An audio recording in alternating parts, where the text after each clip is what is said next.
quite a while. So we're very excited to have three really cool projects in front of us today.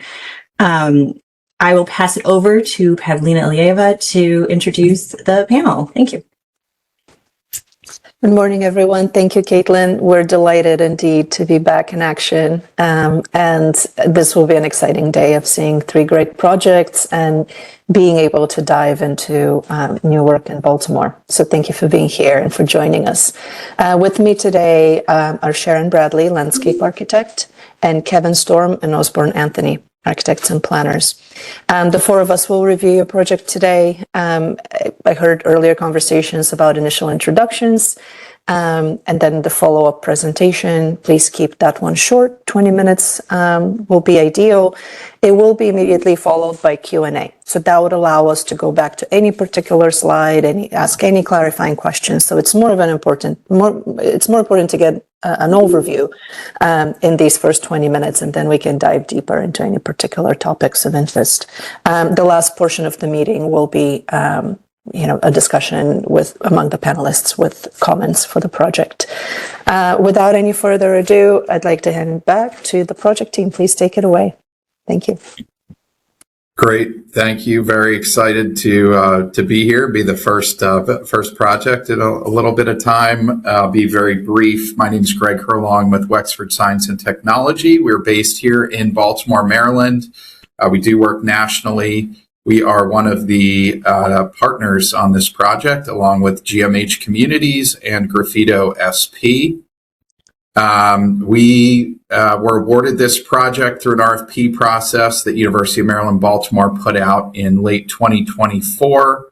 We've been working over the last year with them to advance conceptually and transaction documents and get this to a place that we can keep it moving. We're very excited. Very important project to us, very important project to UMB and to the city of Baltimore. Our A&E team is on. We've got Air St. Gross and STV. With that, I will pass it over to that team to go through the slides. Thank you. Real quick, my name is Mike Nicholas with Air St. Gross, leading the project on the architecture side. Mel. Good morning, everyone. Amel Schultz, and I am leading the landscape architecture design. Yeah. And then from STV, who's on? Is it Charlie or Walt? Somebody. Okay. And then this is Walt Suwazlak from STV. I'm the project manager. So you might see some other faces from our design team. I'm going to, for the sake of keeping this moving, not introduce our full team.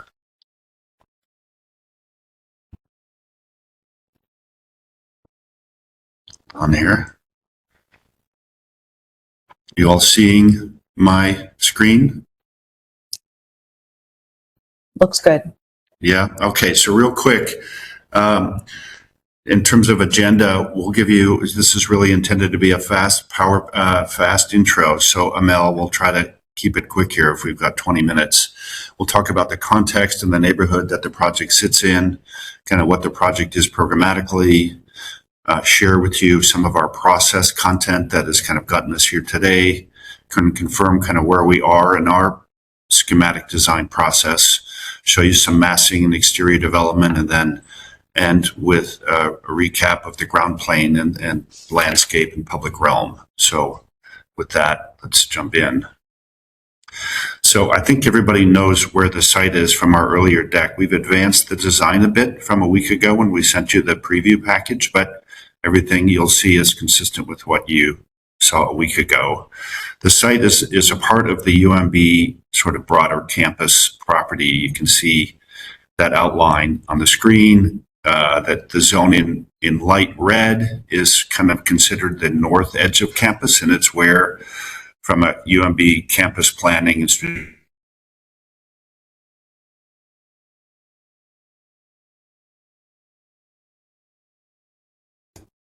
Mike, planning perspective, that's where. Is it just me or everyone else? Are you seeing my screen? Yes, Mike, you're back. You froze for a minute there. Yeah. All right. So, So, Mike, let's pause for a second. It might be useful if you turn off your video feed. It sometimes helps in this platform to not, keep obviously the screen, but just your video. And then the other thing I want to mention is that the panel has not seen any previous versions of this presentation or been involved in any of your previous conversations with planning. Those are specifically with planning staff. I see. So we've only seen the draft that you submitted for this presentation, but in the last 24 hours, so to speak, mostly as an overview for us to understand the scope. But don't assume that we've been part of any conversation or seen any of your previous schemes. This is for all intents and purposes, Right. a public presentation to the panel and anyone else who is tuning in. So Right. this doesn't mean necessarily you have to cover everything and anything, but just don't assume that we've seen stuff, because we haven't. Thank you. Fair enough. Thank you. The campus. Mike, you need to share your screen again. Oh, thank you. Sorry.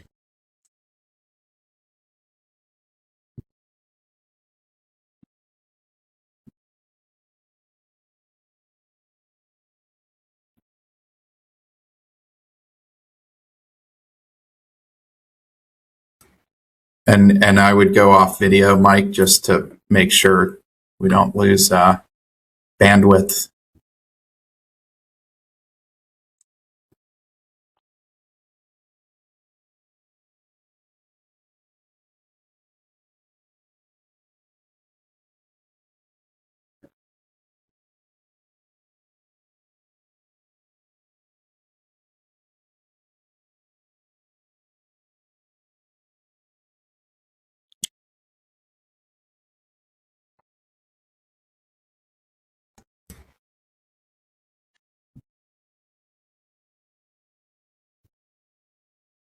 Like, if it helps, I could share my video. I could share my screen, if that would help with your connection.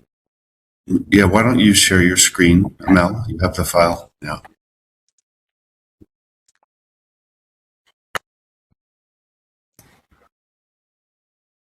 No We're worries. off to a rocky start here. No. No worries. I was just going to say, sometimes it takes a minute to get going. Once we get going and it's smooth, it will be okay. No worries.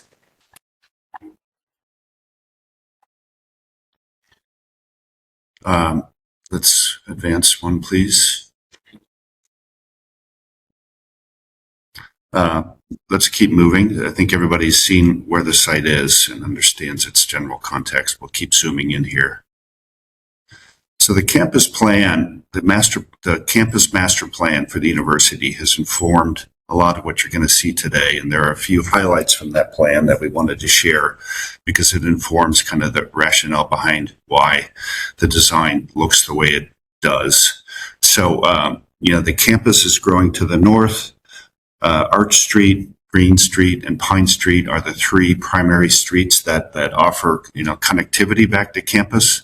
And as this part of the neighborhood, from a neighborhood revitalization perspective has been discussed, thinking through scale and boldness of transformation, connection back to campus to the south, and creating place have been three ideas that drive the thinking about this site. So next. Here you can see the site is highlighted in red. The site fronts onto West Lexington Street, sits kind of halfway between Lexington Market and Martin Luther King Boulevard, with the university campus to the south. Next. Streets that inform the design, thinking through from a broader university perspective, creating a campus-focused main street, out of Lexington Street, sort of well beyond the boundaries of this review today in our site, has been a priority. And you'll see how that informs the ground plane and the ground floor of our building. And then on the north-south direction, that arrow highlights Arch Street, which is an important pedestrian connection from connecting campus up to, a very large garage north of our site. So it's very pedestrian, heavily trafficked. Next. This is the site itself. You can see it's comprised at the moment of a parking lot and the former home of Hope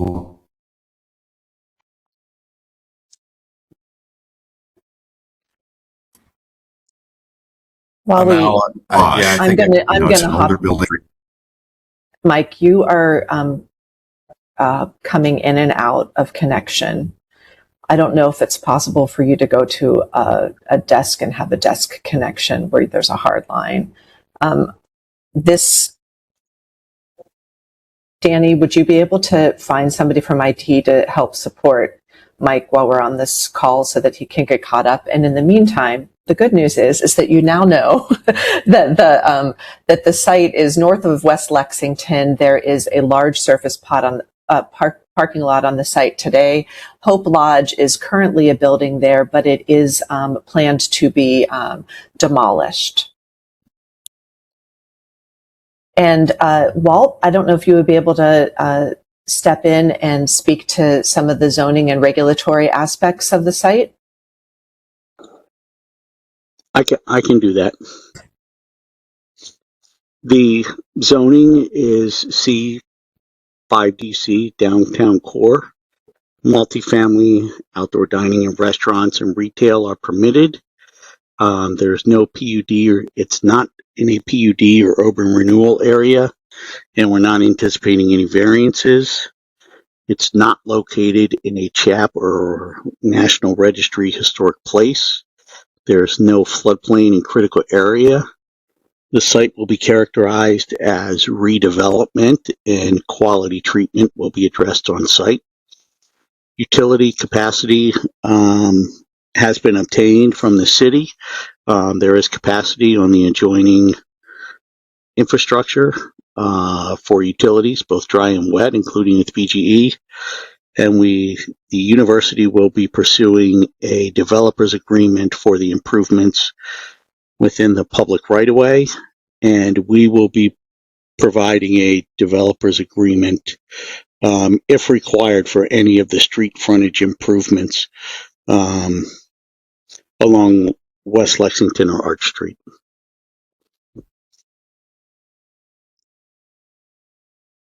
Thanks. Mike, are we able to hear you if you pick up now?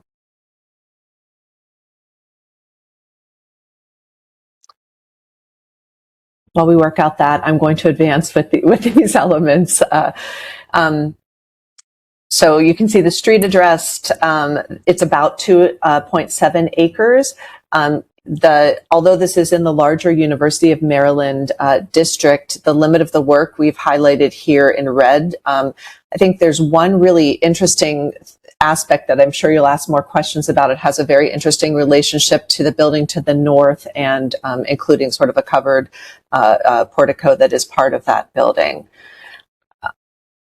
We are looking at a 15-floor building, 165 feet tall, approximately 15,800 of first-floor retail for the site, just under 400 units, with a total project gross square feet of 412,000.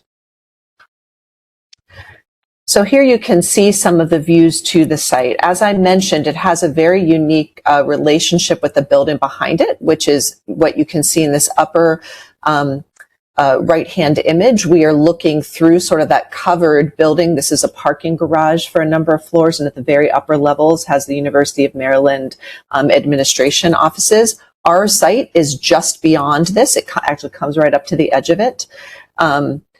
This view, Arch Street looking north, that is shows that building in the foresight with the word site on it that is going to be demolished. The existing Hope Lodge. On the bottom left, we are up in the northwest of the site, looking westwardly towards that covering, and our site is to the east. And this middle center one is the view from West Lexington Street, looking east, and the bottom right is West Lexington Street, looking west. The adjacent buildings have a variety of different scales associated with them. Immediately to the south, on the other side of Lexington, is Pascal Row. And Pascal Row is this middle image. So that is, a three plus, attic space building. It's about 38 feet tall. You asked Caitlin to let me back in as a speaker. Okay. Yes. Caitlin, Mike is connected somewhere else in the office to have a better connection, but he needs to be let in as a speaker to Yes, the of meeting. course. Hold on. All right. My Thank you. apologies. On the other side of Lexington Street, just a little bit farther east, are the University Place apartments. Again, they're about 48 feet tall. To the south on the University of Maryland Baltimore campus, there are buildings including the medical school that's 230 feet across Martin Luther King Jr. Boulevard for MLK, 130 feet. The garage immediately to our north, the one that we abut right next to, is 173 foot. There's another 114 foot garage along Lexington to the west of our site. And the Lexington building itself is 75. So a wide range of different building heights adjacent. Hey guys, can you hear me now? I'm back, I think, with camera off. Yes, we can hear you, and it's wonderful Yeah. because I was just thinking Thank I you. can't speak to this slide. Yeah, thank you. I'm back just in the nick of time. Sorry about that. We just wanted to share with you a series of studies that we have done for the project, just to give you some background on kind of where we are. We'll just keep moving this quickly here. We've always kind of thought that given the importance of Lexington Street, that a building with public space facing the street that strengthens the street has been an important part of kind of our thinking. That, combined with ground floor retail and lobbies and activating the street, has been what has driven our clients' perspective from a programming and contributing to neighborhood revitalization perspective. So you can see, the neighborhood's interesting that it's combined of very large buildings and very small, historic row house fabric. So some of our thinking around introducing a big building into that context has been how we think about scale. So you can see a variety of studies that start to do that. Amel, next slide.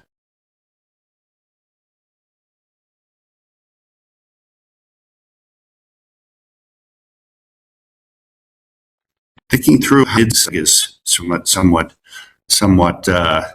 simpler to do. So thinking through, the ground floor. How does retail present itself? Is there a mid-scale part of the building if we break up the scale of a very large building through massing? So you can see this. Let's keep going. Where we've landed now in our process is really a point of view about the building that has two thoughts behind it. One is sort of kind of an interlocking massing or bars sort of approach on the left. The second one is similar, but really thinks about maybe from a facade perspective that project might have a little bit of an inside expression and an outside expression in the courtyard. So next slide. The material palette for the building, the majority of the building, sort of given the challenging budget times that we're in, is foreseen to be primarily an EIFS skinned building with punched windows, ground floor retail. So next slide. These are just a couple of examples of buildings that use that material palette that we think are handsome buildings architecturally. So we're trying to make something special out of an affordable budget here is our challenge. So next slide. Balconies, we think there'll be a certain percentage of the units that have balconies. So how can we use balcony language to give a building identity and scale? Next slide. Again, ground floor retail, in lobby, how does that sort of activate the street, and what sort of architectural expression does that take on? Next slide. So now you're seeing a series of studies where we're sort of putting these ideas into action. You can see how the massing of the building and its scale varies across different parts of the site. There's a mid-scale building facing Lexington. You can see the open courtyard. You can see a hint of how the balcony's expression might inform that interior courtyard facade. So next slide. These are different views of the same sort of building. That facade that's blank is really just because our study hadn't filled in there yet. All of the facades would have fenestration. You can see the scale of the buildings again and the importance of that public space. We've opened up the southeast corner of the site. You can see in this lower right portion of these images to sort of open up the site and the project to the Arch Street north-south connection that we've talked about. So that's a very specific context-driven move. Next slide. Street level views. This is looking west on Lexington. You can see historic fabric on the left. I think the importance of that mid-scale piece in the foreground, how the project opens up to the corner. So next. Looking east on Lexington, you can see, that very large garage in the foreground, the scale of our building compared to its context, and then, from a massing perspective, that mid-scale piece that we're introducing in the foreground there across from Pascal Row across the street. So next. A vignette of how this courtyard might start to take on a balconied character. Next, and now I'll hand it off to you, Amel. Thank you for covering. So I wanted to walk through just a few quick slides about our process. When we first started, our initial schemes, we were focused on and continue to be very focused on this relationship with how it connects to Art Street. You'll remember this image on the right from the beginning of the slide, and that north-south connection from this garage where the offices, administrative offices, down to the rest of campus is important. At the very onset of you can see that we've stepped back the building to respond to that on the southeast corner. Originally, we thought there was an opportunity to have an open air connection up to that. The feasibility of that has since gone away, but we have maintained, there are the building entry and exit is there, and we do see that as a continued important aspect. We then started to think about, what does this space want to be? This is a part of the city that doesn't have a lot of green space. This is a first kind of major investment University of Maryland, Baltimore, and this developer team is making in this area. And so we were questioning how much of this wants to be open green space versus how much does this want to be, hardscape. And really, we started looking and thinking about precedents that are able to navigate kind of the balance of those two things while really supporting a vibrant residential community as well as an active retail edge along the building as well. Uniquely, and so we thought a lot about the interior of the building and what's happening on the inside of the building and how it really informs the spaces in the exterior of the building, because it's really the relationship between those two things that adds sort of the vibrancy and to the space. So we have developed a site plan. The site plan is really kind of laid out into these large sort of rooms. You'll see that we have addressed, and we have in this sort of red color, the idea of retail porches that are out in front of the retail components to support the uses inside. We landed on sort of a large green central lawn as the defining kind of anchor primary element in the front courtyard. There is a little bit of grade that we have to transition across this site. And so we really wanted to kind of take advantage of that grade and integrate it into the form. And so we're looking at a transition from a lower central lawn to modest tiered seating up to an upper level where those blues are of the spill out terrace that really supports the main entry, lobby, and resident spaces in the building. To the north, there is a small courtyard that connects you up to the Saratoga garage and that existing patio space, which is that covered area we talked about earlier, highlighted in yellow. We think there's an opportunity in this courtyard to actually have an indoor relationship with a fitness space that is immediately adjacent to it on the inside of the building, that might be able to spill out into some of that space. As I said, there is a, it's a relatively flat site, but it's a full block, so we are accommodating some transition of grade. The layout of the different rooms that we just talked about, that we just described, really relate to these kind of different terrace levels of, the lobby terrace. Generally, then there's this sort of plateau of the retail terrace, and then in green you can see highlighted here the street level that is at grade with the adjacent with the sidewalk in the street itself. We have thought a lot about universal access and making sure that we get everybody to the building with the same on the same route. So we do have no need for ramping. It's 5% or less. We've worked hard to make it 5% or less slope in order to have routes into the building from the south. At the north, it is a little tighter of an area, and so in order to get in and out of the north building, the accessible route, we do have to have a small ramp there to accompany a few steps to make that tight point accommodated.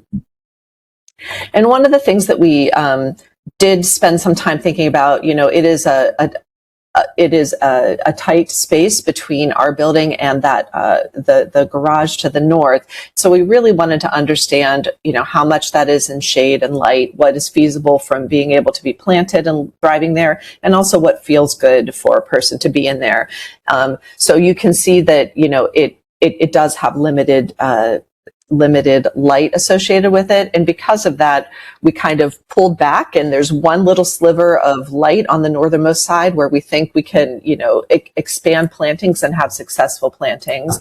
And the rest of it, we've really focused on being hardscape. Again, as I mentioned before, a fitness yard that might be spill out from the interior fitness space, the entry plaza, as well as accommodating these natural flows from the north, from that parking garage and the administrative offices, as well as from the east, from Arch Street, where we might have some flexible seating. We do think that whatever we add for light there will be important to make it feel, bright and vibrant, understanding that it's going to get dark sooner and stay dark longer than many other places.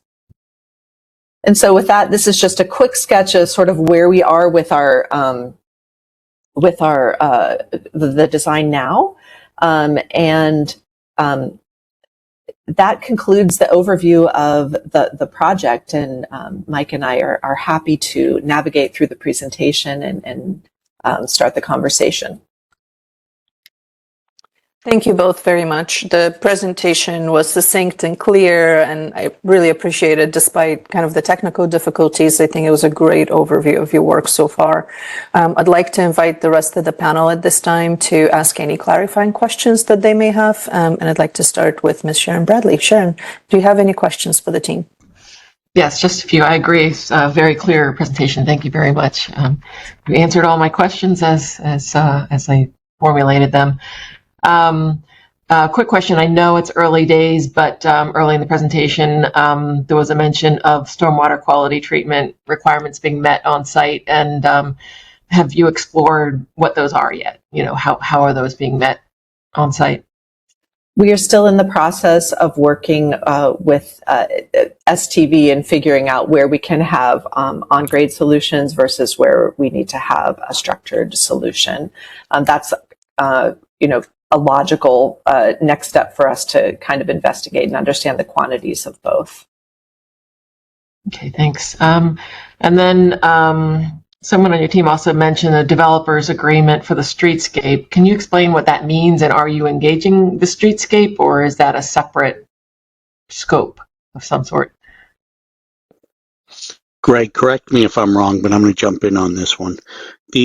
Most of the streetscape will be performed by the University of Maryland. The developer's agreement that we will be incorporated with would be for connection of the utility services that will serve the building to those existing services within the public right-of-way. The developer's agreement is for improvements to the right-of-way, and that's all that's for. That would be primarily for our utility connections to the existing mains out in Lexington and or Arch Street. So the design of the streetscape would be a separate endeavor by the university? Correct. Okay. Okay, next question. The western edge, that service road, what is the character of that? And is that intended to be a pedestrian route, largely a pedestrian route? Obviously, it's a service road, but understanding that it's a link from the parking garage to point south, what is the... There is a little bit of pedestrian connection intended up that way, but it's a pretty utilitarian street that extends up. We'll have transformers there. We'll have loading dock. There's a lot of building program that needs to have a home. Got it. Is the intent then that the main pedestrian path is to go east and use Arch Street coming south from the parking garage? Correct. The Yes. primary movements would be down Arch Street as well as east-west on Lexington.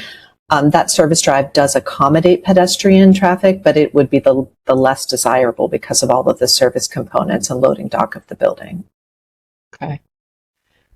And then finally, could you talk me through a little bit more about what happens when you exit to the north? And I understand that the offices are above, and so your common areas of the new building are on the first floor, but the thing you want to connect to is on the second floor of the building to the north. So how is that connection being made? So this is a very unique building to our north, and that is a question we were 100% expecting. This building, can you see my cursor? Yes. Okay. So this is the exit point to our building, and we're imagining a plaza that you would go through. There's the ability to go down steps and go into, this is the covered space that you see in the bottom images. That is, so it would take you directly into that. If you were going to the administrative offices, you would go into this building where entry where this triangle is in the drawing. If you were a resident of this building going to access parking in the upper levels of this parking lot, you would come out this building, you would turn right down here opposite the way this blue arrow is going, walk up Arch Street, and that entrance to the elevator towers for the parking garage is accessed on the east side of the garage off of Arch Street. So it's important to have both a north-south connection as well as an east-west connection to accommodate those two entrances to the building to the north. So the one that we're looking at now really just goes to the administrative offices, and you'd go to the eastern side to access parking. Correct. They're not mixed at all. Those Right. It's separate. Yeah. Two separate elevator stacks within that building. Yes. And they're not the same lobby. Okay. All right. Those are my questions. Thank you. Thank you, Sharon. Kevin, what are your questions for the team?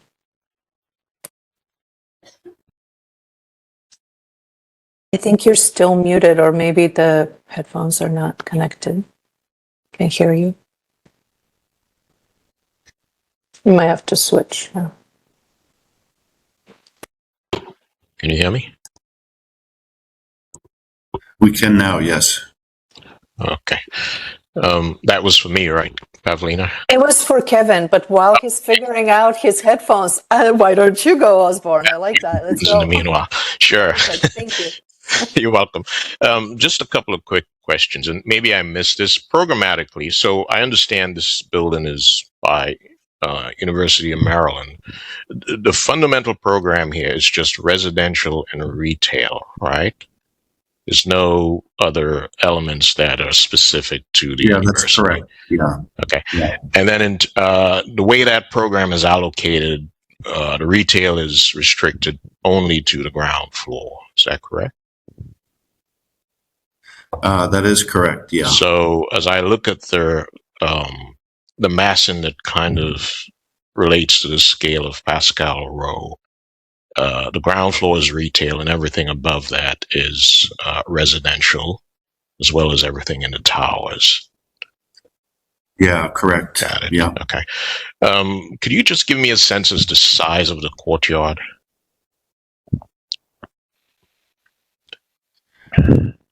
Tough question, but just give me anything relative to the size of the parcel fronting onto Lexington, for instance. Maybe that last rendering you have on the last page, Amel, would be a nice way to kind of describe that. And I'm going to also ask if my colleague, who I know is on this call, could you do a quick square foot takeoff of that? Yeah. And Zoom chat it to me, so that would be really helpful. Okay, and you can tell us that later. That's fine, as you're finding that out. Yeah, this is probably the best visual. I mean, that interior part of the courtyard, sort of in the back of this image, is maybe, call it 70 feet wide or so. It's a deeper deeper from that, lobby front door to the curb line. And then the project opens out on the bottom right there. So, I mean, Got it. we can I give think you the width of the courtyard will be important to understand. I think that's what. Yes, that's what I'm getting at. Right. That was The width of the courtyard. yes. Yeah, I mean, 60 to 70 feet. We can see the retail bumps out there a little bit, but Okay, got it. And I notice on the Masson drawings or the Masson images, the right or the eastern segment or mass seemed to be somewhat of a crank introduced, but on the site plans and the site process developments, it isn't there. Is some that of our still early, under evaluation, or? that's a good question. Our earlier studies had that building, that piece of the building rotated, just to give the building some interest and help open up that courtyard toward the corner a little bit at the ground floor. But we really kind of decided to keep that building above, sort of orthogonal to the street grid, and let the retail storefront at that, especially at that courtyard, maintain that angle back. Kind of, there's sort of a walking line from the corner in toward that lobby. So we kept the retail storefront skewed and rotated a little bit, but just straightened out the building above just to, this is an urban infill building. We didn't think rotating it made sense after further consideration. So. Understood. And are you at your maximum zoning height now, particularly along Lexington? So, that there isn't a height limit that we're working to stay under. The height that you see is more program driven, right? This is around 400,000 square feet of building or so. And then, wanting to maintain that courtyard in the front and then, introduce some sort of mid-scale move. And you're kind of just seeing the height of the building is the result of all of that. It isn't sort of zoning driven per se. Got it. And then final question related to that, and it'll probably come up more in the comments. So in the view to the left, that upper portion of the tower, I recognize you've done some Masson studies, but have you actually looked at setting back that portion of the tower a bit, maybe more aligned with the garage to the left, to the west? Could you say that again? Ask your question again so I understand it. So kind of where the cursor is shown, that tower element. Yeah. Have you evaluated an option potentially to set that back? To have set it more back from aligned? Lexington a little bit? Yeah. Yeah, recess it a bit. Yeah. It does set back a small amount, but it's fairly small. We do want to express that mid-rise mass kind of at the street level with some setback to the building above. It's a little bit hard to see in these massing images, so I sort of get your question. At the moment, it's a very small setback. I mean, Does that help? Yeah. Well, I'll reserve my comments on this. I guess you probably haven't looked at it in much detail. Mike, his question is for that upper portion, the residential tower. Yeah, I get it. Can that be pushed back to align with the front of this Lexington garage? Yeah. We've looked at different setbacks there. That garage is actually set back from the street by, I don't know, Walt, it's like a 50-foot setback or something. It's a big number. And, we had been thinking that the building wouldn't really be able to step back to pull that massing back, that full dimension. You're constrained by your program, I guess, to some degree. Yeah, I mean, there is some pressure. We also didn't want to make the building taller to the north because there are 3 office floors at the top of the very large garage. And we were trying to keep the height of our building down below. You can kind of see it in this images. It's just, you can see that building to the north those are like 3 office floors at the top. And oh, by the way, it also happens to be the president's office for UMP. So we didn't think we wanted to block his view to the south. Let's see. So that's a height constraint. It's not a zoning constraint, but it's a height constraint that we think matters. And, this is kind of, if we don't want to, if we set that building back more where you were suggesting, we would end up needing to make that back piece taller probably. And we've been struggling with not wanting to block the president's view. So. Okay. And then I said that was my last question, but I do have one more. So the entire facade that looks north, I guess, towards the garage, are there balconies there? We don't foresee balconies on that side of the building. This is one of these situations where sometimes life in the city puts buildings close to each other. And we really foresee balconies in a more south-facing direction. You can kind of see them on these images, that image on the left. And then using the balconies to sort of create character for the building, kind of in that inner courtyard area is kind of where we're thinking of locating most of them, at least. So no balconies north, no. The view to the north is not going to be very nice, to be honest. Yeah. Thanks. Those are my questions. Thank I you. do, it takes a village. And so one of our teammates was able to answer the one question that I didn't have the dimensions for you, and I wanted to share that. The width between the two north-south bars in the courtyard is 77 feet wide. The depth of the space is from Lexington Street to the front door is 120 feet. And, where it opens up here at the corner, the width there is 140 feet wide. Great. Thank you so much. What is the width from retail face to the other retail face of the courtyard? Because it said the farthest out.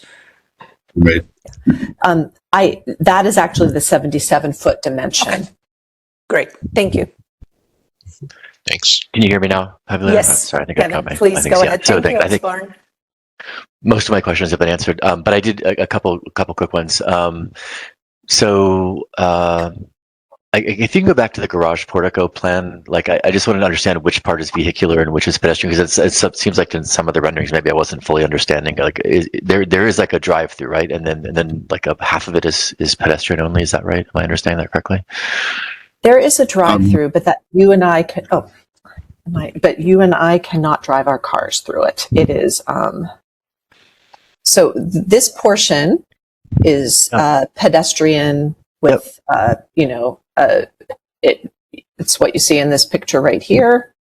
Then this portion up here is able to accommodate a vehicle. You and I mean, perhaps we could drop off, but it is not a connector street. It is very definitely people who know where they're going go here. It is not, and we do not intend for it to become a connector street. But what does it lead to then? It doesn't lead to the entrance to the parking, right? It's just a service pass through, or? That under that sort of covered area there, that's actually the front door to, like when the president of the university and the people who work on the top of the building, that little triangle is their front door. So it's kind of like a covered drop. Okay. All right, that's helpful. Thanks. And I guess since we're on this view, like the image on the upper left here, I am also a little confused about it because it looks like now, it's surprisingly nice back there. So. Okay. Thanks. So the view on the upper left, I'm a little confused looking at that too, because I've seen that sort of grayish vertical element. Is that where the transformer is in your plan? Is that what that is? No, the grayish element, are you talking about this vertical piece that the house is on? That is the existing garage, the edge of the existing garage. Our building is in the background here. So all of these elements, all these vertical elements, they are associated with the garage and administration building. I guess because in that image, it kind of looks like there's not much space between the edge of the garage and your building, but in the plan, it looks like it's at least the amount of the portico, right, in between the proposed building and the existing building. So I guess that's where I'm a little bit confused. I think it's perspective. perspective Okay. in the model. The angle is, Okay. yeah. Okay. All right. Thanks. And then, I think you answered all the other questions about the programmatic connection between the two. Oh yeah, and if you could maybe just explain the retail locations like around the site, like if you can go to a ground floor plan, sort of retail entrances. Are the entrances going to turn and go up Arch Street as well, or are you primarily bringing people into the courtyard to enter the retail, or what is the thinking? Yeah, I think the entrances to the retail, I think it's important that they're facing Lexington Street. Yep. When we talk through retail merchandising, that space on the right is foreseen to be kind of a single tenant and a tenant that has its front entrance. Oh, stop there. Yep. There we go. That has its front entrance kind of where that little triangle icon is. So it's street facing frontage. The side along Arch Street, we'd like to maintain as much storefront as we can. So you're seeing into a retail tenant, and that's all of that is activating the street a little bit, but we don't really foresee entrances along that side street. This is okay. So it's a single tenant. Yes. Okay. Yeah.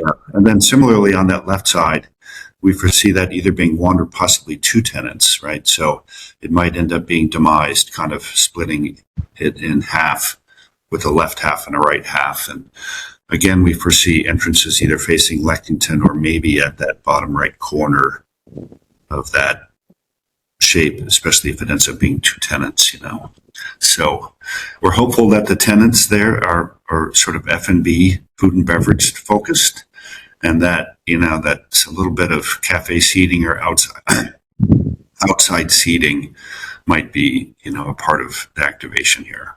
Yep. And then this is my final question, I promise. So how do you all perceive the lawn area being used? Because the kind of the scale of the space, we've been asking questions about the size of it, but it's sort of in some ways kind of might more intuitively lend itself to kind of like more plaza space that's activated by seating. And is this lawn space and where you'll be inviting people to occupy that space, or is it more of kind of a visual sort of non-occupiable space, or something in between? Because it just seems like it could be getting a lot of foot traffic or not. I'm just curious about the idea of the lawn there.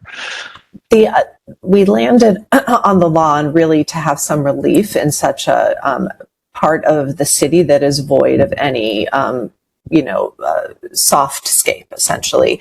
It is not large enough to really to accommodate any sort of heavy play. It certainly could accommodate light play, but we are envisioning it as really being an extension and spill out of the spaces adjacent, but intentionally we're trying to balance the hardscape with the softscape in this particular area. We have had conversations, and we think we would like to maintain it as lawn as opposed to have it be artificial turf. We don't think it will get the use that artificial turf, that you would use artificial turf for. Great, thanks. Those are all my questions. Thanks. Thank you, Kevin, and thank you to the rest of the panelists for your questions. I think they addressed a lot of mine as well. I don't have anything in particular in addition that isn't necessarily leading straight into a comment. So I think we can kick off our comment segment here. I'd like to start with that. I've had the opportunity to listen to both the questions and some of the additional explanation from the team. And some of my initial observations are kind of in a couple of different buckets. One has to do with a little bit of the bigger picture of the project. If nobody said University of Maryland, at face value, and as this is presented, it could be any speculative kind of housing development with a little bit of retail on the ground level. So what I think the project can benefit from is not only in its narrative when it comes to discussions like this or even other interested parties, but also for the benefit of the project itself as it develops further, is to really truly understand who this is for. And maybe it's because we don't have that as part of the beginning of the presentation. Student housing, what segment of the student population, is it open to others? Really to understand the role of this new development on campus here, understanding that there's not too many that happen over time in an environment, like you said, where there's no green space, where there's a bunch of garages and institutional buildings and things like that. So it's really important to anchor it into who this is serving, and which will then start to perhaps even inform truly what these outdoor spaces are about. I feel like at this stage, they're planned a little bit more generically, and that was reinforced by the idea of like, we don't really know what the retail would be. There's a really big difference if this is food and beverage, and if there's a commitment from the developer to do that, which then will shape a particular type of outdoor space as well as an urban edge, or if this is going to be any kind of other retail, like a clothing store or like a convenience store or anything like that, which has a direct opposite effect on how the urban edges and any kind of outdoor space is experienced and lives. So I think it's really important at some point for this to move away from kind of the general and the generic and into the more specific, because you have a difficult enough site to really sculpt and plan, and it will succeed if it's not left to the just, we'll give a lawn to spill out to and hopefully it works. It has to be a little bit more deliberate, and it has to be a little bit more thoughtful. And I say that not because, the team hasn't done a good job in planning it this far. I realize this is early and there's not enough information, but what I'm cautioning against here is designing for the generic. I know that there needs to be some level of flexibility, but at some point there needs to be a space plan for particular uses so that, to make sure that they can actually work, and also so that if there is other use later further down the road, then this could actually still deliver on what it's promising. I say that because the presentation started with this idea of like Lexington Street being the main street, and it probably happened too abruptly and too quickly, and there was like this site plan with diagramming on it, but we don't understand how Lexington Street is a main street for this campus or for all that. There was no context when it came to that. There's no relationships other than like this corner could lead you to Lexington Market, but there's no kind of adjacent relationships discussed in any particular way for us to really truly understand how this building can function, connect to the rest and whatnot. As presented today, it's almost like a little island, like short of all of the kind of site constraints. It is some kind of a multifamily building with like retail on the bottom. We really urge you to make this a bit more specific to its program and to its use. Another thing that kind of pushes me in that direction is also this. I'm looking at the building, and for that amount of housing units, there really isn't a ton of amenity, and not at least as illustrated and as presented here. There's some really basic, like small gym, bike storage, a small lobby and all that kind of defined in the building. Maybe it's elsewhere in the building that it wasn't described, but it gives me more of an idea of the fact that these spaces, be it outdoor or even the retail ones, play that much bigger of a role into really providing amenity for this many new residents on this tight site. So in further development and presentation, I would really encourage you to make this project about University of Maryland for this site, for its urban, to really start to a discussion of a Main Street or in a safe way. The idea of like, there may be an entry here or a door there. I think all that is going to make the project better and move it from this very kind of general approach. And we're very eager to see how that develops, and we hope that it's thoughtful, deliberate, and it actually works in a direction that improves kind of the urban condition. With that said, I think the overall planning is smart, it's logical, this idea of setting back a little bit from the corner in order to welcome and guide pedestrians in. I also agree that perhaps the cranking of the whole volume isn't necessary to achieve that, but some of that sculpting on the ground level is super important. And to that end, I feel like going forward again in further development, paying attention to that ground level plane and volume is extremely important. And that leads me into the next bucket of comments, which has to do with massing. I think there's a lot of really good lip service sort of paid to massing mid-height things and really addressing the lower scale things to the left. But it doesn't really happen on a massing level. And I understand, we learned about your, limitations of height with respect to the offices beyond. But when you say expressing the mid-rise massing on that corner, it really only works on the courtyard level. And then as you turn to Lexington Street and even around the corner, really from a massing perspective, what you're experiencing is the full 15 stories just kind of slamming into the ground. In some of your early images, there's drawings where the tower does set back, even if it's not as far back to the garage, a meaningful amount, so that it really gives this volume that you're talking about an actual massing expression, and starts to modulate some of these height differences. I think some of your renderings from the ground plane really emphasize that. There was a perspective looking west that shows kind of the mass stepping down on the courtyard side, but not really anywhere sort of on Lexington and this one or the previous one.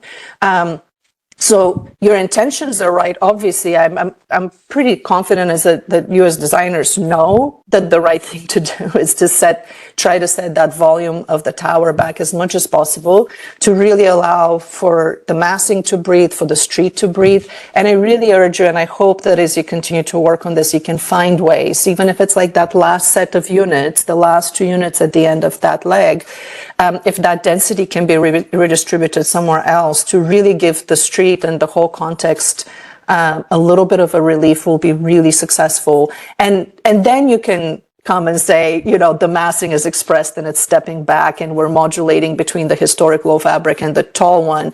That isn't just the colors of the finishes. I think that's really important to continue to finesse. Perhaps from just a program distribution and massing perspective, that is my biggest ask.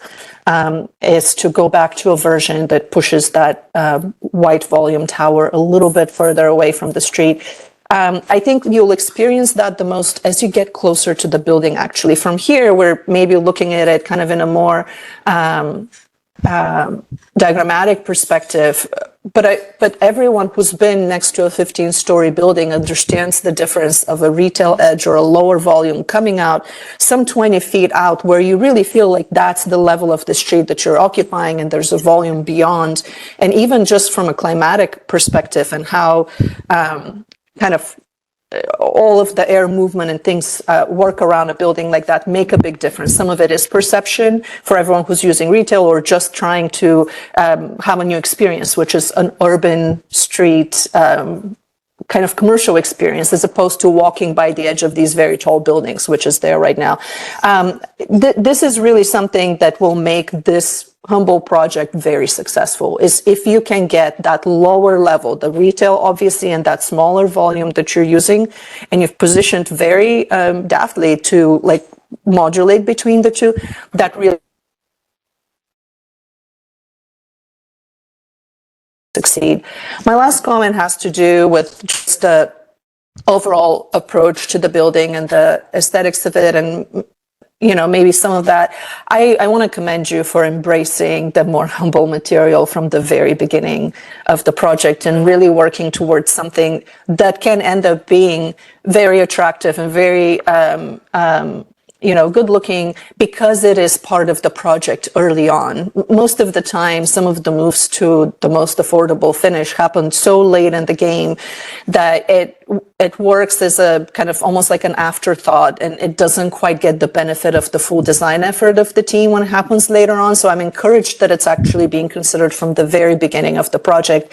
And I hope that you will continue to develop it in the ways that you're showing here that will elevate it. It's really important that at some point, like that light-colored EFAS tower, especially as prominent as it is, doesn't start to look like a hotel EFAS tower. Like there's just too many of them that have that language. I think it's important that it's still urbane, that it still uses kind of a language that goes with some of the newer buildings around the University of Maryland campus, that it's forward thinking and that it has a unique quality and character to it. It can't look like it's coming out of, some hotel line of, IFAS Tower. So I think that's really the caution, but it's also, I want to compliment the team for really taking it on and studying it from the very beginning. I think it's going to both deliver on the economic realities of the project and where we are now, but hopefully still maintain the design quality that I know you're aiming for. Actually, I do have a last bucket, and that is with that space towards the garage.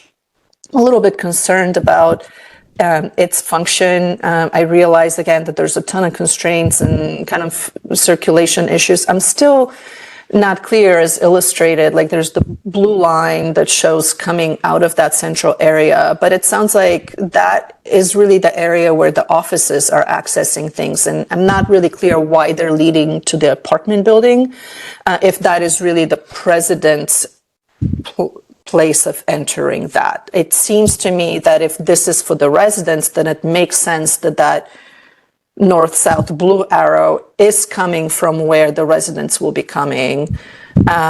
It seems like the residents' path is a lot more circuitous through the sidewalk there, and I wonder if there's any work that can be done to realign some of these pathways so that now that this building is here and so many residents are here, that you can give them a more direct access from the garage.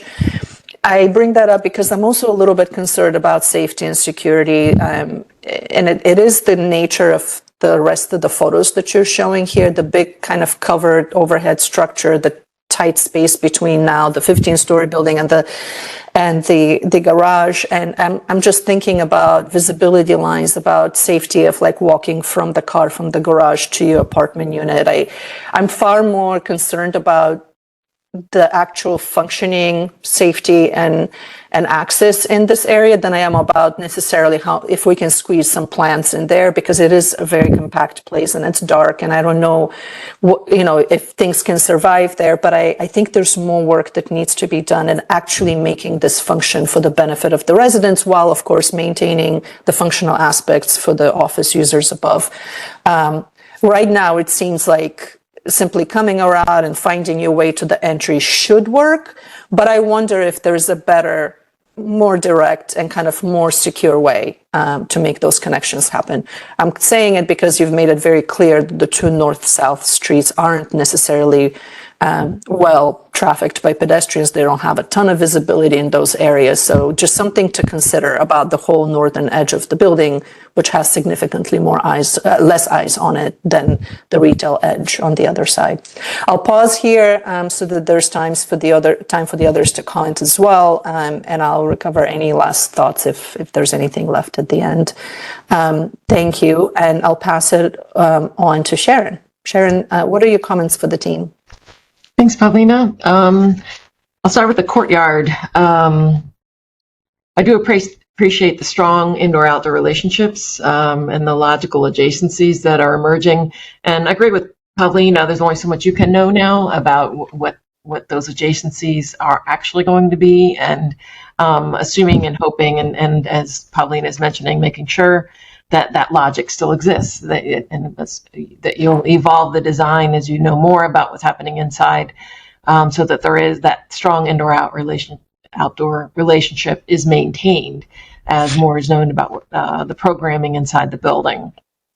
The way you've broken up the space inside the courtyard, they are engaging human-scaled spaces. I could see the courtyard being active and vibrant because you've got these human-scaled spaces that are clearly have intentional uses, instead of just putting out a big blank space and saying, hopefully something will happen here.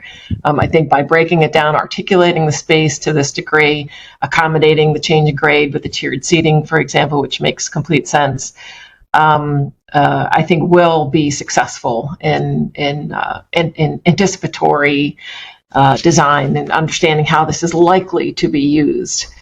You'll need to be really careful and deliberate, as you are so far, in the balance of the hardscape and planting. And I appreciated that you walking us through the studies of the hardscape versus planting and those ratios.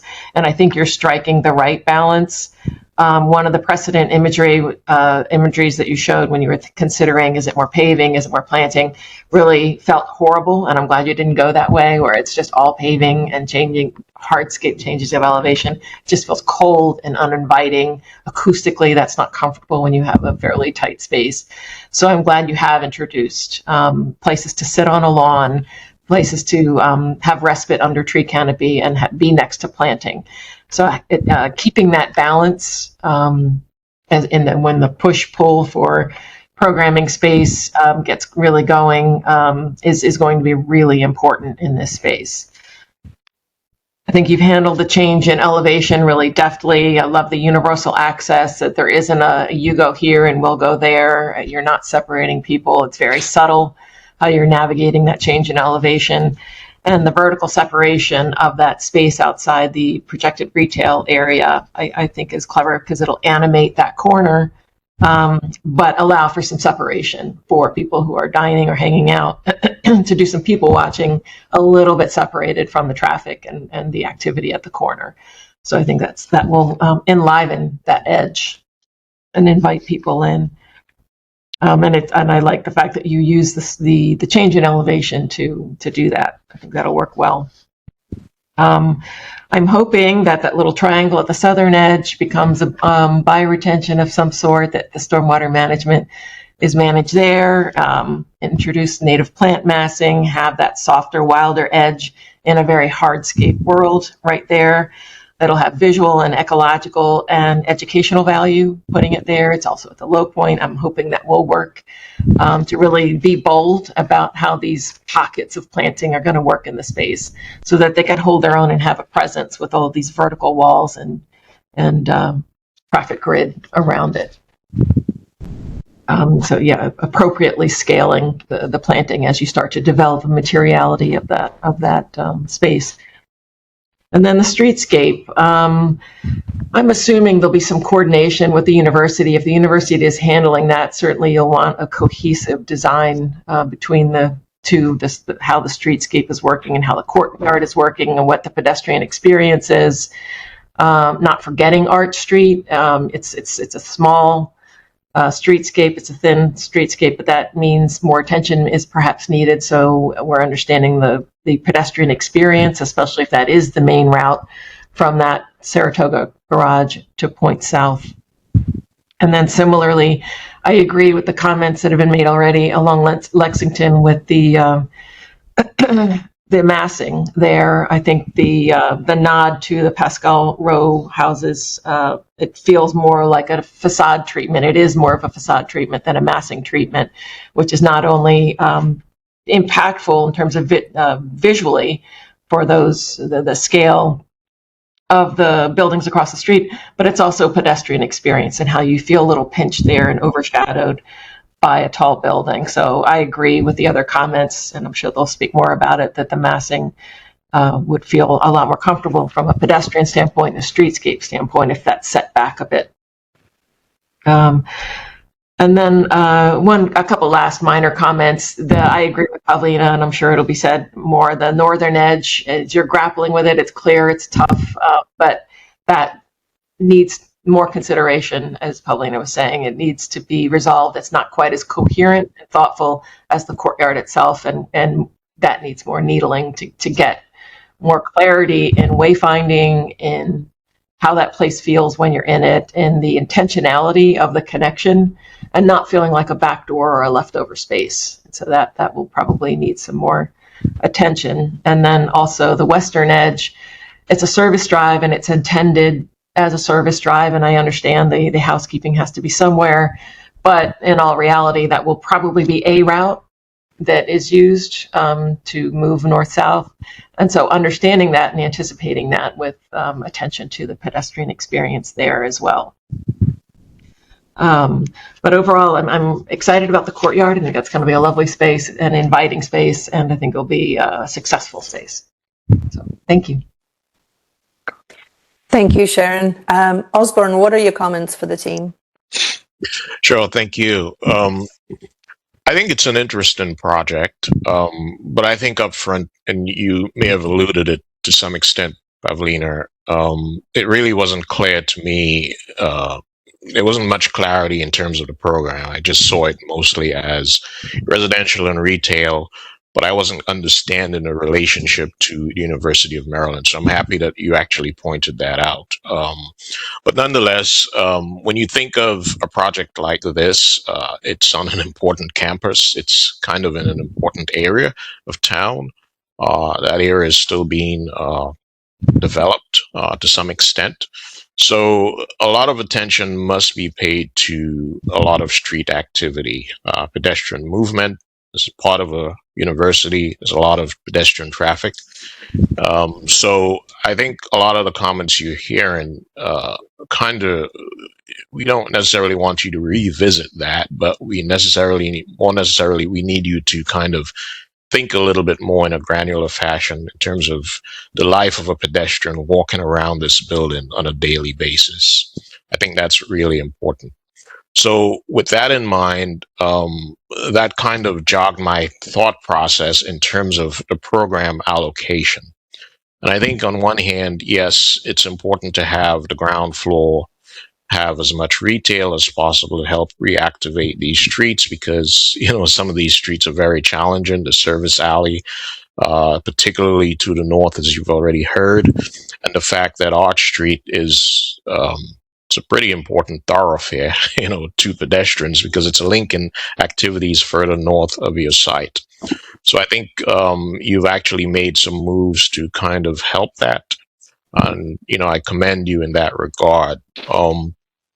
One additional thing I would probably suggest is, as you kind of look at the amenities that need to support the residential, probably some will occur on the second story. If there aren't any programmed there now, I would suggest that you program some elements there, because I think you will find, as you know, it's going to help you later on as you begin to kind of organize materials around this building and really help reinforce that kind of pedestrian scale on both Lexington as well as Arch Street, particularly. I think my biggest challenge, as you heard, is the massing of that. What purposes of this discussion, let's call it the West Wing, right? That's along the service drive. And I think it's already been expressed, a couple of ideas as to how you can potentially pull that back. Yeah, that one. And really better express and reinforce that street expression. So I'm not going to comment much on that, but I urge you to really take a look at that, even if you need to reallocate some of that program and even add another story on top of that wing. I'm actually okay with that. Yeah, it's taller, but you're so close to MLK. I don't think it's going to really hurt you if you were to add another story there. And that still allows you to preserve the views to the south from offices on the garage. I think there's some validity to add in that story, but being able to set back that light tan colored portion of the tower considerably. And I do agree, it doesn't need to align with the garage, but there needs to be some relief there to better clarify from a street perspective what's actually happening with the massing. And I think the massing, the lower darker area, does relate to Pascal Row, and it gives it it begins to define a certain intimate quality at the street along this block here. In terms of site integration, when you kind of walk around a building, I think we all recognize and accept that the northern edge is extremely challenging, not because it's on the north and not because it's somewhat of a service area as well, but a less traveled street, but mostly because it's fronted by a very unique building to the north, as you pointed out. You have to have access to it. It's really a garage, right, with some offices, at the top. But those offices are important offices to the university campus, so you can't ignore it. And I'm hoping that even though you're not able to introduce balconies along that facade, perhaps how you treat and allocate materials begins to liven up that area so that it does feel unique. It acknowledges what's happening to the north, but at the same time, it's still representing one facade of your project as a whole. As you go west along the service aisle, again, this potentially to me is the side of the building where I would be more inclined to do less, right? And not so much because it is a service aisle, but also because of who your neighbor is. And it's a garage there. You hemmed in by garages. So I think you have the ability to be, it's a little bit more forgiving in that sense. Granted, however, on the ground floor, whatever retail comes into that area, I would still try to open that up. So at least there's some activity for at least 50% of the depth of that block. The east, I think, could be very successful. And I would urge you to maybe keep the rotation at the ground floor, not straighten it out, even though it seems a little counterintuitive. I think what it does is it acknowledges the importance of what's happening in the building to the north. And as you kind of walk north, it really gives you a sense that, hey, look, this kind of tight arrangement between your project and the garage building to the north, that little pedestrian corridor there, I'm going to call it a corridor, it's a street, an alley, whatever it is. I think it provides you some relief and really begins to help you understand, or help the pedestrian understand, that there's something of importance happening here, even though much of the activities on the lower stories are, allocated to parking. And then Lexington Avenue, obviously, it's the most important street. You talk about it. You've opened up this courtyard, this wonderful space. And, you not just open it onto Lexington, you opening it onto the corner of Lexington and Arch Street. So I think there's a certain importance associated with that. It really begins to bring back that kind of urban scale. This is a very tall, well, it's not very tall, but it's a tall building for the area. And I think the courtyard is nicely sized or proportioned to help balance that height. Obviously, a good, decent amount of light will come in at various times of the day. But what I like most is how you've kind of programmed the spaces. I think it's thoughtful. I think it creates some nice opportunities for indoor-outdoor interaction. Certainly, the spillover spaces will spill over from the indoor spaces. And then you've got the lawn area, which interacts directly with the street. But also, you've introduced that sort of terraced area to kind of mediate between the two. And I think that's a wonderful expression. Initially, when I looked at it, I was thinking, gosh, this seems to be over-programmed. But I think the scale and the size of the courtyard allows that to happen. And I think it's a great and welcoming feature along Lexington Avenue before you continue on to MLK. The only concern I have with the courtyard is, so the entrance is buried deep into the lot, 100 feet or more. And, as you kind of navigate through the courtyard area, it's probably not even a real courtyard. It's a little bit bigger than that. You have to kind of think about that 100 foot plus journey, and particularly the ADA path. Right now, you're kind of showing it as a conceptual gesture, where you come off the corner and you kind of navigate directly to that entrance. I'm wondering, as you kind of begin to look at this in a more granular way, is there something more you can do with that entry path? Maybe you could modulate its side. I'm not asking you to do something that's serpentine or crazy like that, but I'm just saying pay attention to, what that experience is like. 100 feet is quite a distance to go from the street to an entrance. And, is there going to be additional planting in that area? How you treat the path? Does it really need to be just a straight shot?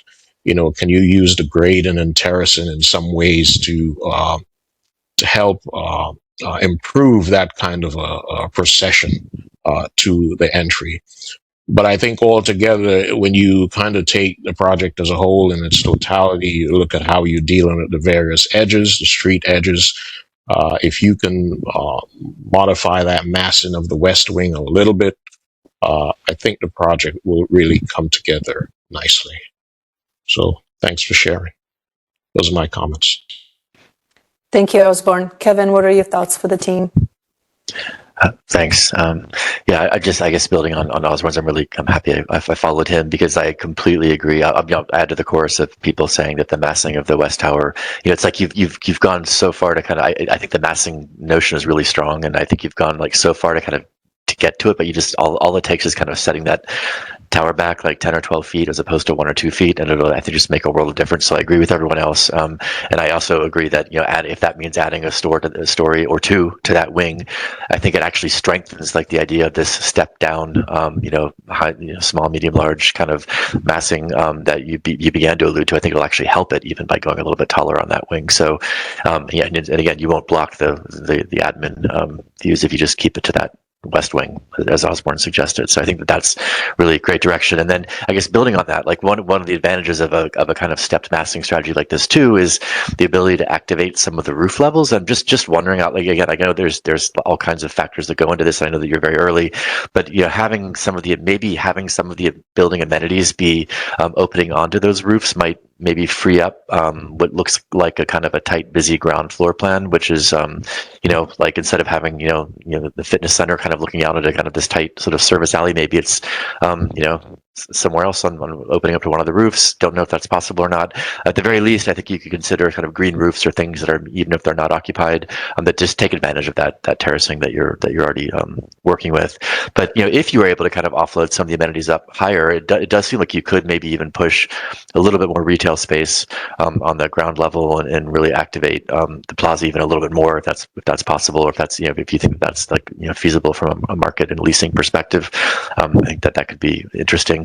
And then to the building entrance, again, building off of what Osborne was just pointing out about that 100-foot or more distance, I actually think that the more I looked at the plan as you were talking about it, the more I think that people might naturally kind of skew towards using the northern side more as their front door. Like if they're getting dropped off, like, or picked up by an Uber, or like doing loading and unloading on, for like move-in days, or just, coming from the garage with their grocery, like they're all going to be using that northern entrance. So I feel like the north side of the lobby and the south side of the lobby are very different conditions, and they might want to be treated slightly differently. Maybe, it seems like the south side might actually be more of just like people doing like pedestrian shortcuts, like, moving through campus. But it seems like for like drop off and access to cars, it's really the north. So what if you just kind of embraced that and thought about that covered porte cochere as being, the primary drop off to the admin and to this building, and sort of thinking to almost like extending your landscape and paving strategy, and thinking to kind of go up to the face of that entrance of the building and really think of it sort of holistically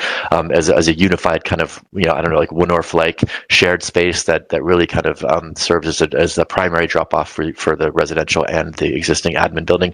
I don't know, just a thought, just thinking out loud. There might be reasons why that's not possible, but it just kind of occurred to me that is, it just seems like there's a lot of opportunity there. And I think someone else pointed out that the notion of clarifying the path from the residential to the parking is also, that's something that you could also maybe like try to do as you look at that space kind of more holistically. So that's sort of, I guess, like sort of planning. But again, like I think that I really like the massing. I think you've addressed a number of issues. It looks contextual. I think the heights are appropriate. I love that you're kind of just like shutting off two very unfriendly facades on this corner, and then really opening off up to the intersection. I think the open space. I think the discussion around the proportion of soft to hardscape really makes a lot of sense. My only, the only reason I asked about it earlier in my questions is that I've seen a lot of these, when lawn spaces are of a certain like when they get to a certain sort of smallness, and they're also in sort of more heavily urban and sort of retail environments, they are like kind of hard to maintain in a way if they're successful and people are like hanging out or sitting or whatever, or so you've seen them turn to turf, right? Like that. So I would hate to see this one like turn into turf at some point, because it's hard to keep it maintained. So I guess just more thinking about how that's planted and how it's, whether it's just like a simple, like homogeneous kind of lawn, or whether there's actually like, some stormwater involved or some sort of more decorative. I don't know. I mean, I would defer to the landscape architects on that one, but I would hate to see it turn into like turf.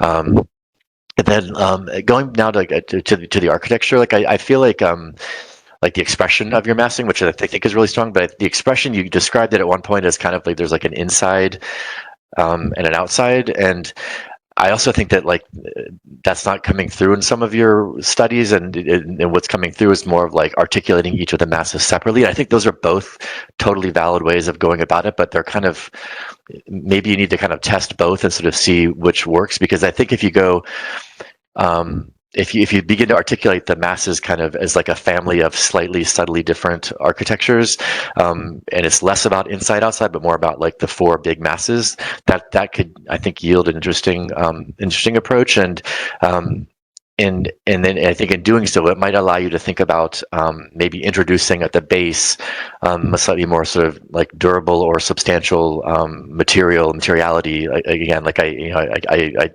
take Pavlina's point about addressing the need for IFAS early on, but I do think that if there's any way to kind of have a strategy where you can either have like the base be a more kind of maybe brick or something a little bit more substantial and durable and sort of more human scale to the touch, that could be and then having the rest of the building be the IFAS, or even like the inside outside, like maybe the inside is generally more more substantial and a little more I guess as a result more costly, and then sort of the sort of the non-visible the non-visible service alley and north side could be of the lesser material. So I don't know, I think it's worth a little bit more study. I know that you're up against budget and all of that, but it just seems like the ground plane I think is really important. And I think like the two facades that are on the service and facing the northern garage from say 20 or 30 feet above, those are really not going to be visible from really anyone except for those peeking through their parked cars. So again, like just understanding where to spend the money on the more sort of richer materials is, I think, would be a good study to do. And then I think so I covered the roof. I think that's it. I think I'll stop here and pass it on to Pavlina. Thank you, Kevin, and thank you to the rest of the panelists for your comments. I only have one thing to wrap up on, and it is I agree. I echo everything that's been said. One thing I did want to emphasize and echo a little bit more is the courtyard configuration, and also in relation to some earlier comments about specificity and about really understanding how these spaces are being used. If we can switch to the image that shows specifically that space. Because the panelists unpacked a few of the other things that I was thinking about, which was that pathway to the door and really the sequence of the spaces. I, like Kevin, am not fully convinced of the proposal of the lawn, both from its practical perspective, but also from the use of space perspective. Thank you for letting us know of the size of the courtyard. It is a decent size for the mass of the building, but it is not a large space. So to that end, I wonder if a piece like that, in order for it to be large enough or meaningful enough, perhaps it's taking too much space, leaving a lot of the spaces around it mostly as circulation or kind of pathways to other places. For all intents and purposes, I would urge you to not get married to it yet and see what else it can be. I agree with you that softness and green space is paramount here because it's so rare, but I am not really sure that the lawn is actually the best green space that we can get for this particular courtyard.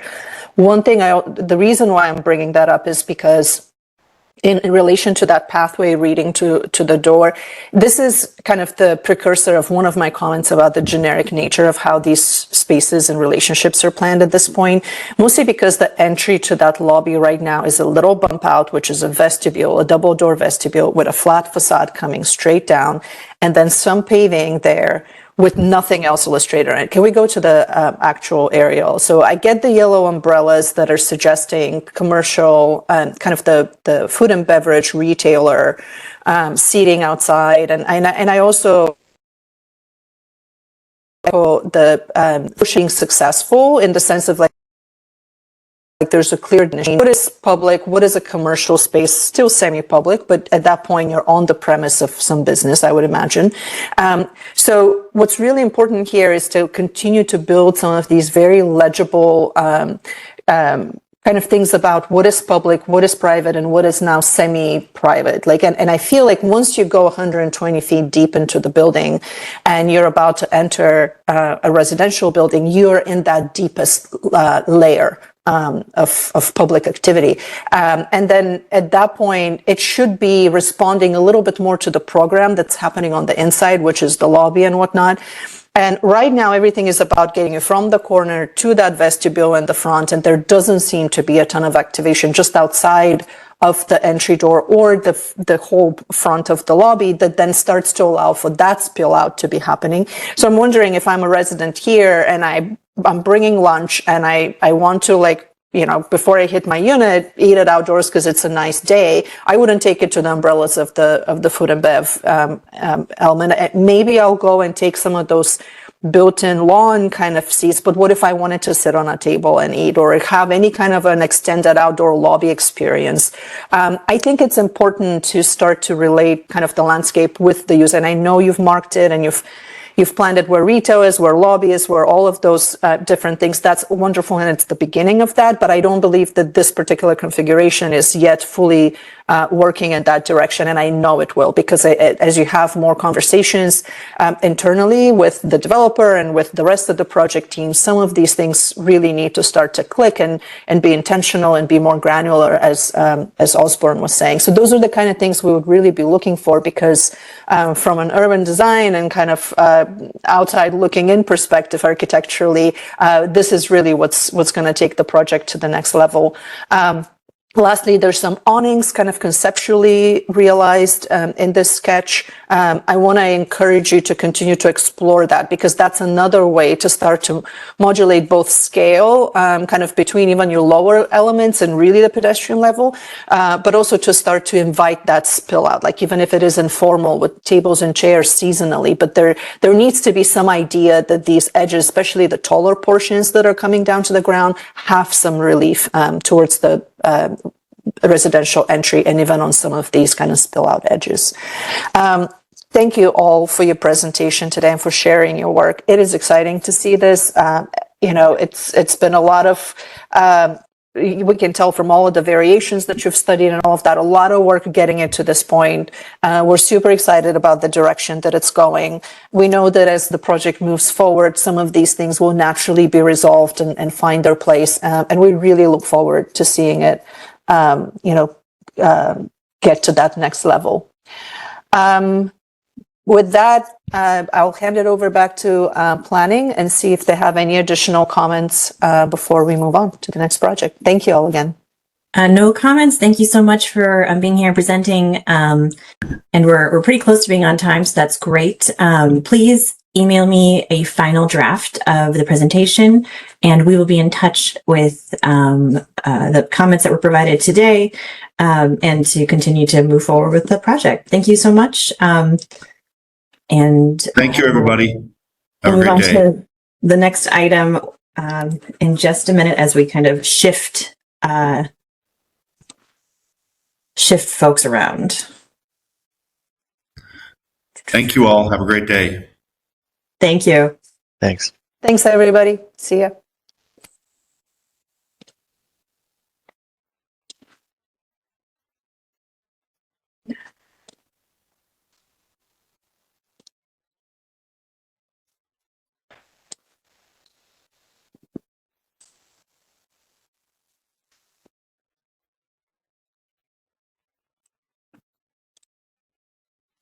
And as I make the next team members panelists, could folks let me know who is going to be sharing their screen?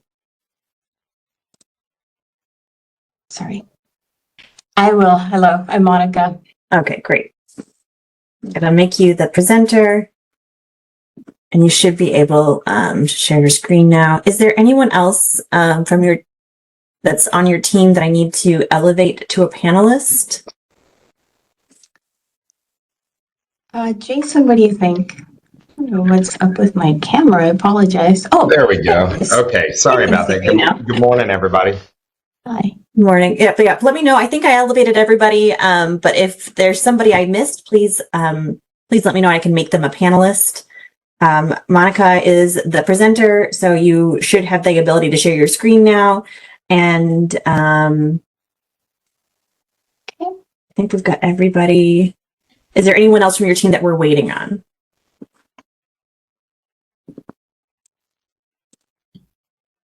Let me see who's.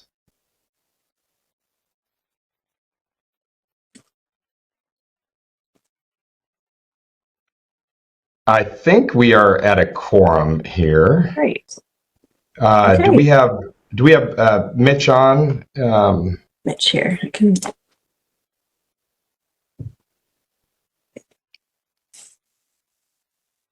I am on. I don't see There you myself go. as a panelist, but okay. Thank you. Okay, great. Thanks. Thanks. With that, I'm going to welcome you. Thank you for coming here to present to UDAAP. This is the second item on today's agenda. The 3200 block of North Charles Street, it's actually 3201 to 3211. And I apologize for getting that error on our agenda. And I will pass it over to Pavlina. Thank you, Caitlin. Good morning, everybody. We're running just a few minutes behind with some technical issues in the first presentation. Hopefully this one is smooth, and if it's not, we will get there. I want to introduce the rest of the panel for today's meeting. We have Sharon Bradley, landscape architect, Osborne Anthony, and Kevin Storm, architects and planners. The four of us will be reviewing your project. As a matter of today's agenda, please introduce your project team and share the presentation that you've prepared for today. It would be great if you can keep it to just 20 minutes and just go through the slides as quickly as you can. We will have time to ask questions, go through slides, dive into things that are more specific after that. And just as another note, it reminded me from the previous presentation, the panel has not seen a lot of the work that's leading up to this. We have had a chance to look at the draft for today's meeting. So if there's anything that you want to reference from before, please feel free to, because we haven't necessarily seen the work. And we know a lot of work goes into this coming to this point.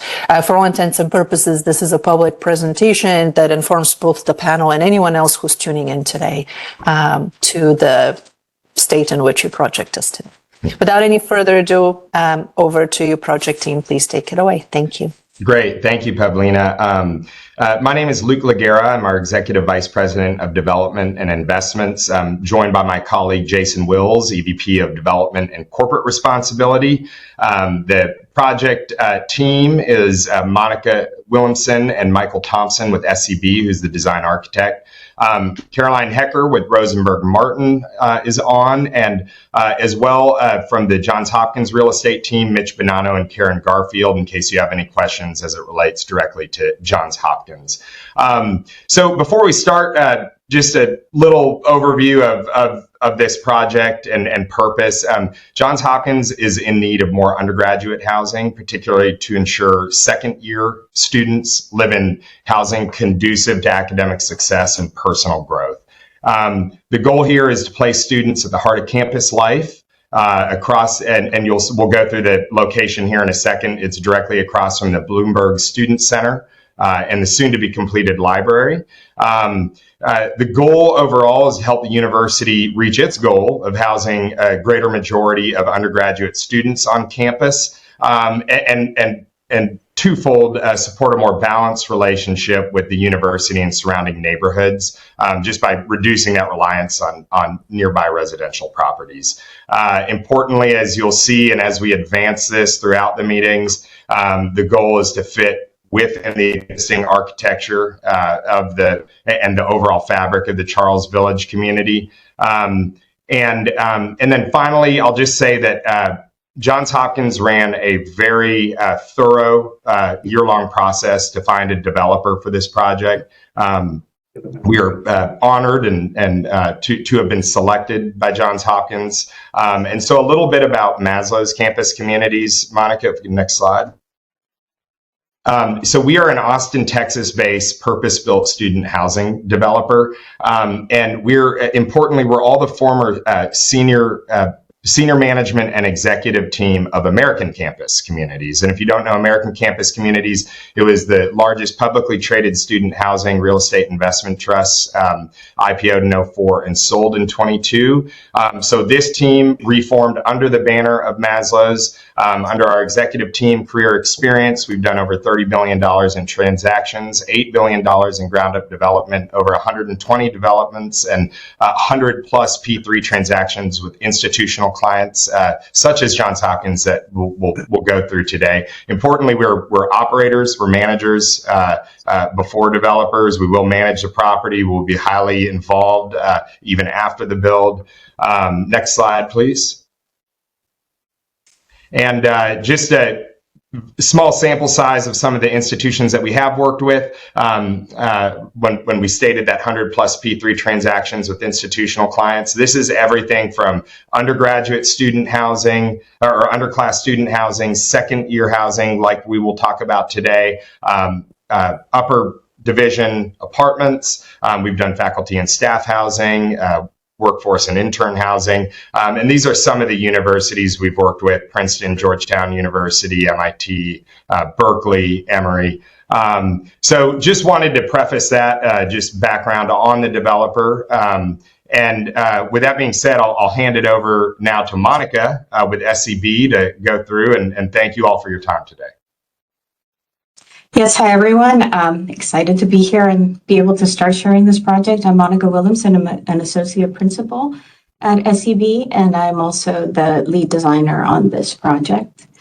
So to start off, to situate us a little bit within Baltimore and the location of the project is just north of downtown Baltimore, along Charles Street, and on the east end of JHU's Homewood campus. Zooming in a little more, as Luke was saying, critically, this site is located as part of the Charles Village, so it's part of the fabric of that neighborhood, but also adjacent to and with a direct relationship to the Bloomberg Student Center and some of the major buildings and social spaces associated with the Homewood campus. And then again, really along the Charles Street street frontage. So here, this diagram starts to show, so the sites are primarily within the North Charles Village Fund and would be looking to incorporate the full site into that. Here you can really start to tell the character of the street along North Charles, and that's been a major guiding principle that we have used in this initial massing and as we start to develop the concept of the building. So you see that a lot of the context along the street, you have this strong masonry expression with cast stone features, cornices, etc. A lot of strong symmetry. And then across the street in the campus itself, you have more of that campus character with the open spaces, that direct connection to the student center, to the beach, very popular and major open space on campus. And then you can start to see the architecture of the campus itself has some of those echoes of the same kind of Georgian and very contextual masonry and cast stone architecture. So to give you a better sense of the block that we're on itself, we're again along Charles between 32nd Street and 33rd. On the site is the Study Hotel at the north end that has been recently renovated with some great streetscape improvements, especially along 33rd Street. The next building over, number 2 here, is Abel Woolman. That is an important building for the history of the university, a historic figure for the university itself. And then 3 to 6 would be the buildings that would be demolished in order to accommodate the new student housing. As we went through, we explored a lot of options, and these are just 3 of many kind of general massing ideas we looked at. differences in heights of the building, all kinds of things. One of the things that we looked at initially was the thought of taking the entire site, including Abel Woolman, to really maximize density. So that's what led us to this kind of 3 parallel bars facing the university. That had some advantages, but also some disadvantages. The loss of the Abel Woolman house, but also the way this starts to break things up into separate small courtyards, which don't have as great access to daylight, and don't create that kind of more central community that is a real driver for this type of student housing. Another option we looked at is to really create a very strong urban edge along Charles Street. But that, this is a large building. It started to feel a little bit too imposing. And any social space that we had would now be internal. So that had its drawbacks as well. So where we really landed at the end of the day is a courtyard configuration. So you can see that this courtyard configuration creates these wings that are very consistent with the cadence and scale of the buildings along Charles Street, but allows some relief and opportunity to create interest in terms of public streetscape and public space along Charles. There's a very strong connection to the Bloomberg Center.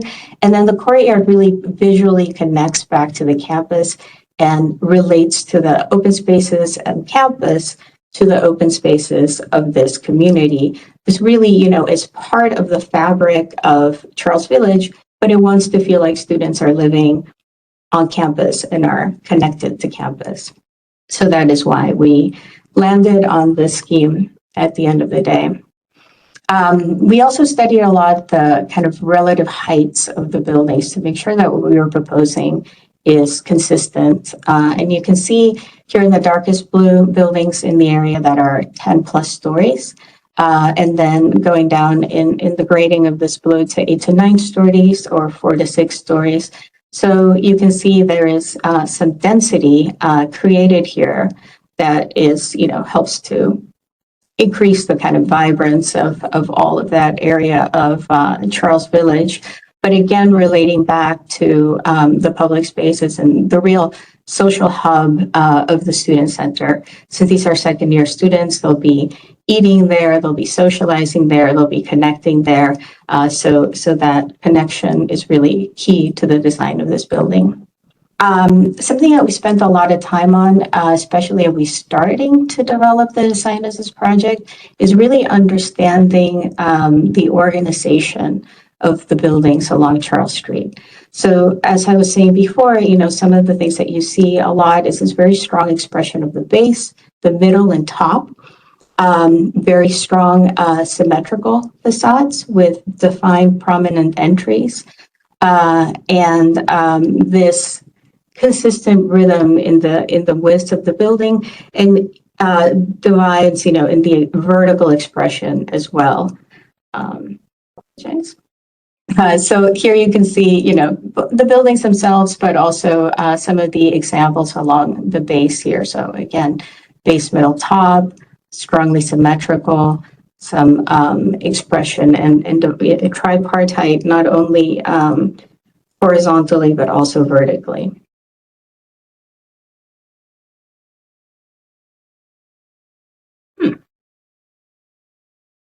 Slide. Perfect.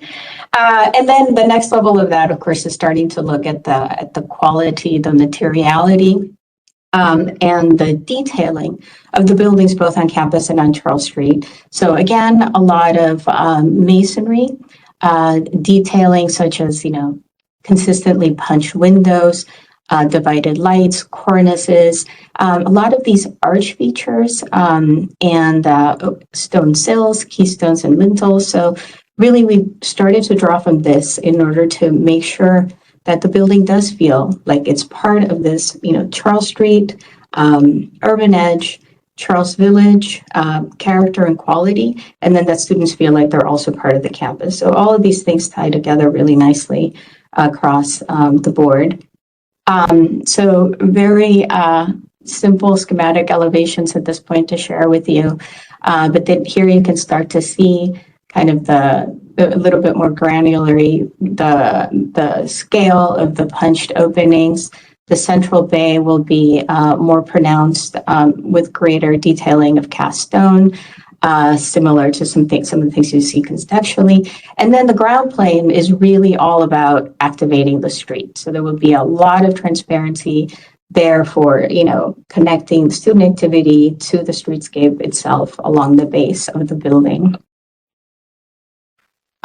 So here are a couple of initial views. Of course, this is just simple massing, so it doesn't give you a very strong sense of the architecture yet, but it does give you a sense of this, again, this rhythm along the street, the way that there will be these kind of small moments of relief that relate to kind of enhance the streetscape along the street. And then there will be an opportunity to enter a grade to the main entry. So that gives also a very important principle, which is universal access. And this is another view looking up the street from the south as you would be going along Charles Street. Again, you can see the repetition of this cadence of the buildings and the architecture along the street here. To start looking at the site itself. So Charles Street in this area is divided into two lanes right here. So there's almost a service or drop-off interior lane with parking along it, as well as drop-off areas for the study hotel at this block. For that, we would also propose a drop-off area for the new building itself. The building is set back from the street 26 feet. And then there's an additional setback that you would see kind of with a streetscape area over here that it speaks more to the distance over here to the Abel Woolman building as well. So again, there's a little bit of a cadence of these openings. So you still feel very much like you're in an urban environment, that you have these opportunities with those moments there. This is East 33rd Street, which has already have some substantial improvements in the streetscape there. And then on the north part of the building, east, Plan North, is North Love Grove, which is a service alley street that already services the building over here to the east. So that is where we would be doing all of our loading and trash, etc., from Love Grove. And then East 32nd Street, there's some great opportunities for some improvements here. There's an existing curb cut, which we would be taking advantage of for parking access. Important thing to note is that there's a substantial grade change from here to here, which allows us to some great opportunities for taking advantage of height, both for student amenities and for accessing parking easily. One of the, important things that will be part of the design of this and that our landscape architect is already looking at and that you'll see iterations of as we move forward is really adhering to the neighborhood street standards with these brick, landscape amenity panels, landscape street trees along the street as well. Just real improvements, some of the improvements on 33rd Street that you can already see, St. Paul, which is to the east, and at 32nd as well. So big picture, that would be part of our landscape design strategy, and streetscape improvement is to really enhance the streetscape, put in new trees or replace some of the trees that are along Charles itself, really enhance that connectivity over to the campus and to the Bloomberg Center, and then create some moments along the street here that you will see a lot more development of that as we move forward. There's also, as we began to really study the grades, we've come to be able to enter a grade to the main entry. So that was very important for us as well. So that's something you'll see as this develops. The courtyard itself is about 120 by 60 feet. So it's roughly 7,200 square feet. Again, not fully developed yet, but you will see that development as we move forward.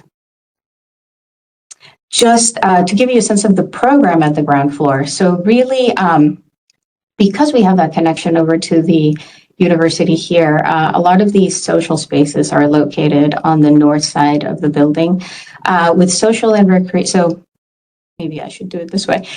So you enter the building over here. Again, we really found that symmetry really important. So it is celebrated through an entry desk. Then a lot of the student spaces located over here, some of the quieter study center spaces with a more contemplative connection to the courtyard itself. And then some of the more active social and recreational spaces really emphasizing kind of the activity along the streetscape. Likewise, there will be some student amenity space over here for the campus that will be entered as a secondary entry on the south side. And again, because of our height, the advantage of the grades, that can be a taller space, very active, help to make the streetscape more vibrant there along Charles. And just to reemphasize the kind of housing that this is. So this is really second-year housing. So these are the kind of units that you'll be seeing, these semi-suite, double occupancy units, primarily with a shared bathroom, maybe microwave and microfridge. There's amenity spaces that are centralized within the floor, but they're really, not true larger units. They're student housing for second-year students. And that is that. Thank you very much for a very succinct and clear presentation. We appreciate it. It will give us more time to really dive a little bit deeper into your material today. With that, I'll kick off the Q&A portion, and I'd love to hear any clarifying questions from our panel. Let's see, we can start this time with Kevin. Kevin, what are your questions for the team? Thanks, Sylvia.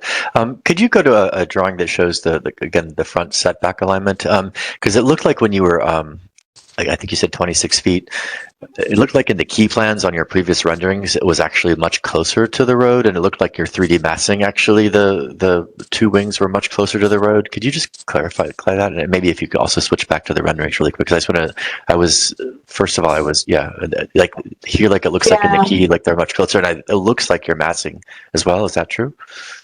I think, some of these, we've gone through a series of iterations. We did move the building back to the east a little bit. And so at the end of the day, 26 feet is the accurate representation of the location of the building relative to the street.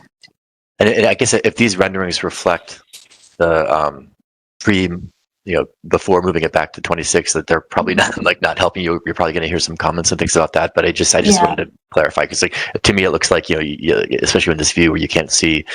Yeah, it just looks like it looks like they're out farther than everything else. But if the 26 is what you actually are. Yeah, the 26 is the true dimension of the plans as they are. Okay, and so I guess on that point, if you go back to that diagram, like what just out of, because you made a pretty convincing case about sort of some of your studies around sort of how you all are interpreting a contextual design in terms of the cadence and the symmetry and the three-part tripartite base vertically and horizontally. Why, like what stopped you from, for example, just like responding to the study hotel setback and the building on the east of East 32nd? Like why not take it back to 31 instead of 26, just out of, or whatever, to 30? Yeah, why not go up back that additional 7 feet? I guess that's what that is. What was sort of driving that decision? Yeah, some of that was planning of the interior of the building, because these units being those the units that I showed you, you want as much parity as possible in the design of student housing. So some of the planning was what was driving really the length of those bars. So we try to keep them through the way that some of I don't have the typical floor plan, but, as efficiently short, I guess, as possible. But to be honest, a lot of it had to do with the planning of the typical floor. Okay. And thanks. While we're on this plan, I had another question about the loading and trash sort of cutout. Is that cutout only happening on like the lowest level or two? Is that correct? Yes. Yeah. Okay. That's a cutout. Yeah. And then, what is, I guess this is a good one to ask this one too. What is the program of the Wallman House and the spaces around it sort of currently or in the future? How is it going to be integrated into how do the two buildings speak to one another? Yes, it is currently and will continue to be some university space for different programs. That is currently what it is. And I understand this university, but what are is it offices, admin? Is it like student space? What is the actually? It is it's offices, but it's also, and I can't remember the exact name of the program that is in there, but there's a research component as part of that as well. It's a center basically, so it's offices, but it's work that is associated with a specific center. And do they utilize their exterior spaces around the building for anything? Are there like patios or indoor, outdoor? Not right now, and I think that's a really great opportunity there because there's just a little bit of planting at the top that's just kind of covering the front. So that's one of the reasons we thought this could be a really nice opportunity to potentially, and we spoke about, do you connect the buildings, do you not? We do want them to feel, though, part of the continuity of the streetscape and of that connection over to the Bloomberg Center. But at this current moment, it is not the intention to, have programming in the Wallman House that relates to the programming of the student housing.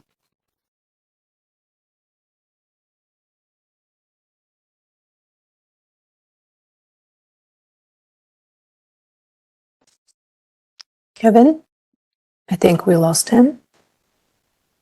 Can you hear me, everybody, or is it just me? I can hear you. Yeah, Okay. he So shows is as Kevin. frozen on mine as well. Okay. Kevin, you're back. Oh, Can there you he hear is. us? Yep, He's sorry. back. Sorry, my last question was just what's driving the building height? Is it program, or you made a strong case for being contextual, and all these other regards, like why not align with the study hotel, for example? I was just curious how you got to this height.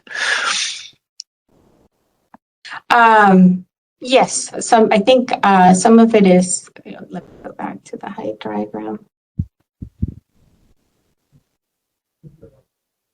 Some of it is program, some of it is the relationship to 90s 33rd that you can see here in gray, which is a taller building. So it's a combination of those things. Yeah, and Kevin, 90s 33rd is also student housing. That's the gray shaded area that you see behind. So part of that was aligning not only as you go north, but as you work with the topography down as well. Okay. Mm-hmm. Got it. Thank you. Thanks. Those are all my questions. Thank you, Kevin. Osborne, what are your questions for the team? Sure, not many. Again, my real question is related to the importance of Abel Woolman. And, Kevin kind of really started interjecting there. And I don't know, but nonetheless, I suspect that building has a little bit more importance than you're suggesting. And I think what's happening here, from my perspective, is I'm not fully convinced or understanding how you arrived at the massing of the whole building. And it's interesting that you've got this image up, and it seems to me, just from my first take on it, you examine the adjacent structures, but I'm not seeing any of the buildings to the south side of your site. Again, and if I go on Google Earth, I can see there's a slightly different massing occurring there as well, right? So that's one point related to that. The second is, you've created this structure that's so symmetrical. From my opinion, you have to have a very strong argument as to why you need to do that. And it sounds as though I'm commenting, but I'm trying to tease out a question here, which is, could you kind of just further clarify how you got not only to the massing, but what's driving the fact that it needs to be so symmetrical? Mm-hmm. Yeah, the symmetry was partially driven again by that desire to be, contextual and maintain that rhythm with these wings that are consistent. And also kind of really take a cue off of the architecture, both within the campus and in the area that does have that very historic contextual character with a clearly defined entry. At the center of the building here is where all of the student lounges are located, that are looking back out to campus as well. So that was important to us as well. One of the things with student housing, just to give it a little bit of color, is that you want people to come out of the elevator and feel connected back to campus, but you also want to see and be seen. So all of those social spaces are generally located very centrally. So the plan of the typical floor and the way that we typically organize that is usually supported also by this kind of symmetry that we try to engage with. As we develop the architecture, though, I mean, we're very sensitive to Abel Woolman and to what that corner will feel like as a pedestrian, right? Because as a pedestrian, you perceive the height from a distance, but when you're closer up, it's what's really key is the kind of architectural cues in terms of the datums, the types of openings that you have, any, setbacks in anything, as you are at that scale. So that will be really critical to develop as the, Yeah. And okay, you're responding reasonably. You did some measure of analysis, but I think part of what I'm looking at as well, the student center is here to serve the campus, right? Yeah. And there's a lot of activities occurring on the west side of North Charles Street, right? Mhm. There you go. And the only way you can get there, you come out of your building, you have to walk north to a crosswalk. And there's a kind of a conflicting thought here that's occurring in my mind. Does the building really need to pay attention to the symmetry, or does it really need to respond more to the site and what's actually happening and the type of building it is? So I'll probably comment on that more, but that was primarily my only question at the moment. So, Yeah, no, it's a great Evelina, I'll comment. stop there. Yeah. Thank you, Osborne. Sharon, what are your questions for the team? Yes, thanks. Couple questions about context. The building to the east are the new building and that building, are they back to back? Yes, essentially. So this is our site right here, and this 9 East 33rd right here is this building over here. Got it. Okay. Yeah. So it's 9 East's courtyard is sort of on the back of that building, and so there's It's that elevated at the top of a parking garage. So it has a relatively tall parking garage. And then it's on top of this at the study right here. Okay. Yeah. Okay. I'm curious about the impact of the new building in terms of height and massing on that amenity space. But it sounds like if that's elevated, the impact is not as great as if it were on the ground plane. Yeah, we've done some initial shading studies. It's interesting because this wing of it, because it has this returning wing on the south, there's actually a fair amount of shading already. But obviously, we will continue to look at that and the impact that it will have on shading that space.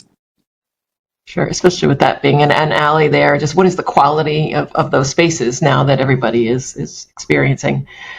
It's actually really small, actually, too. The amenities they have on this space are fairly minimal, just as anecdotally from me looking at it. Okay. I'm interested in the elevations, the relative elevations. Could we go to one of the slides that shows access? These ones are which? Actually, one of the plans might help. Yeah. this one actually. So obviously North Charles is dropping as you go south. And so you can, as you mentioned, you can enter at grade on the northern edge of the courtyard and go to the entrance, correct? Yes, and we're right now developing the landscape design, but yes, you'll be able to enter through the way that we're developing it at grade over to here. Okay. What we're setting is a 0, let's say. We'll have, and you can see my slight suggestion of it over here. This part of the student amenity space will be below that by about 7 feet. So that's how you get that kind of much taller space over here, or depending on what those amenities will be. So you are entering at a lower elevation for this than you are over here. So that was you anticipated one of my next questions. So because the street is dropping and the finished floors are changing, you can enter off the street at the amenity entrance? Yes, you can. Okay, directly. What is the ramp and stair that we're seeing along the western edge of the residential courtyard? That is a piece that's under development. So originally our thought was you would have emphasize the accessible access over here, potentially have that difference in the height of this courtyard, which will be maintained to a certain extent. As I was saying, as we've really started studying the grading, really the form of this will change and how it's integrated into this courtyard. So you'll still get a little bit of a separation toward the south side as it's falling, which we think is beneficial to create that division between student dedicated space and streetscape, enhanced streetscape. But this right now is diagrammatic and will really develop with the landscape design. Okay, and is there a landscape architect on the team? Yes, MRA is our landscape architect. They've done a lot of the work in the area and for the university. All right, but they're not with us today. They're not with us today. They will join us as they've started working on their landscape design concepts, but they are not on today's call. All right. This may be their scope, but are you all thinking in any terms specifically yet about the programming, the purpose of the courtyard?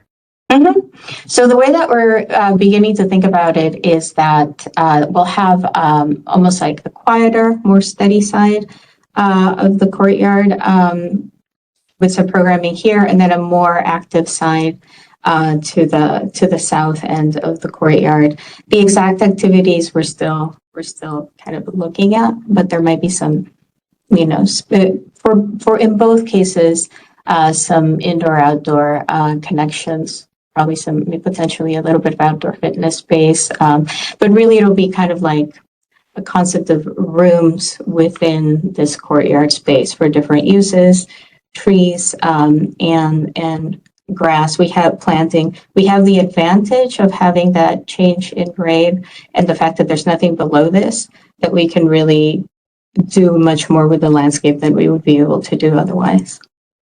Okay. All right. Those are my questions. Thank you. Yeah. Thank you, Sharon. Thank you, everybody, for your questions. Everything was answered. My only one here would be these plan diagrams keep showing up with the top left chunk of the building missing. Is that only happening on the ground level? It is, yes. Okay, it is. Great. I thought so. Yeah, we can. But every single plan drawing is missing that corner. So I just wanted to make sure that the mass is complete and this is your loading dock. Understood. Thank you.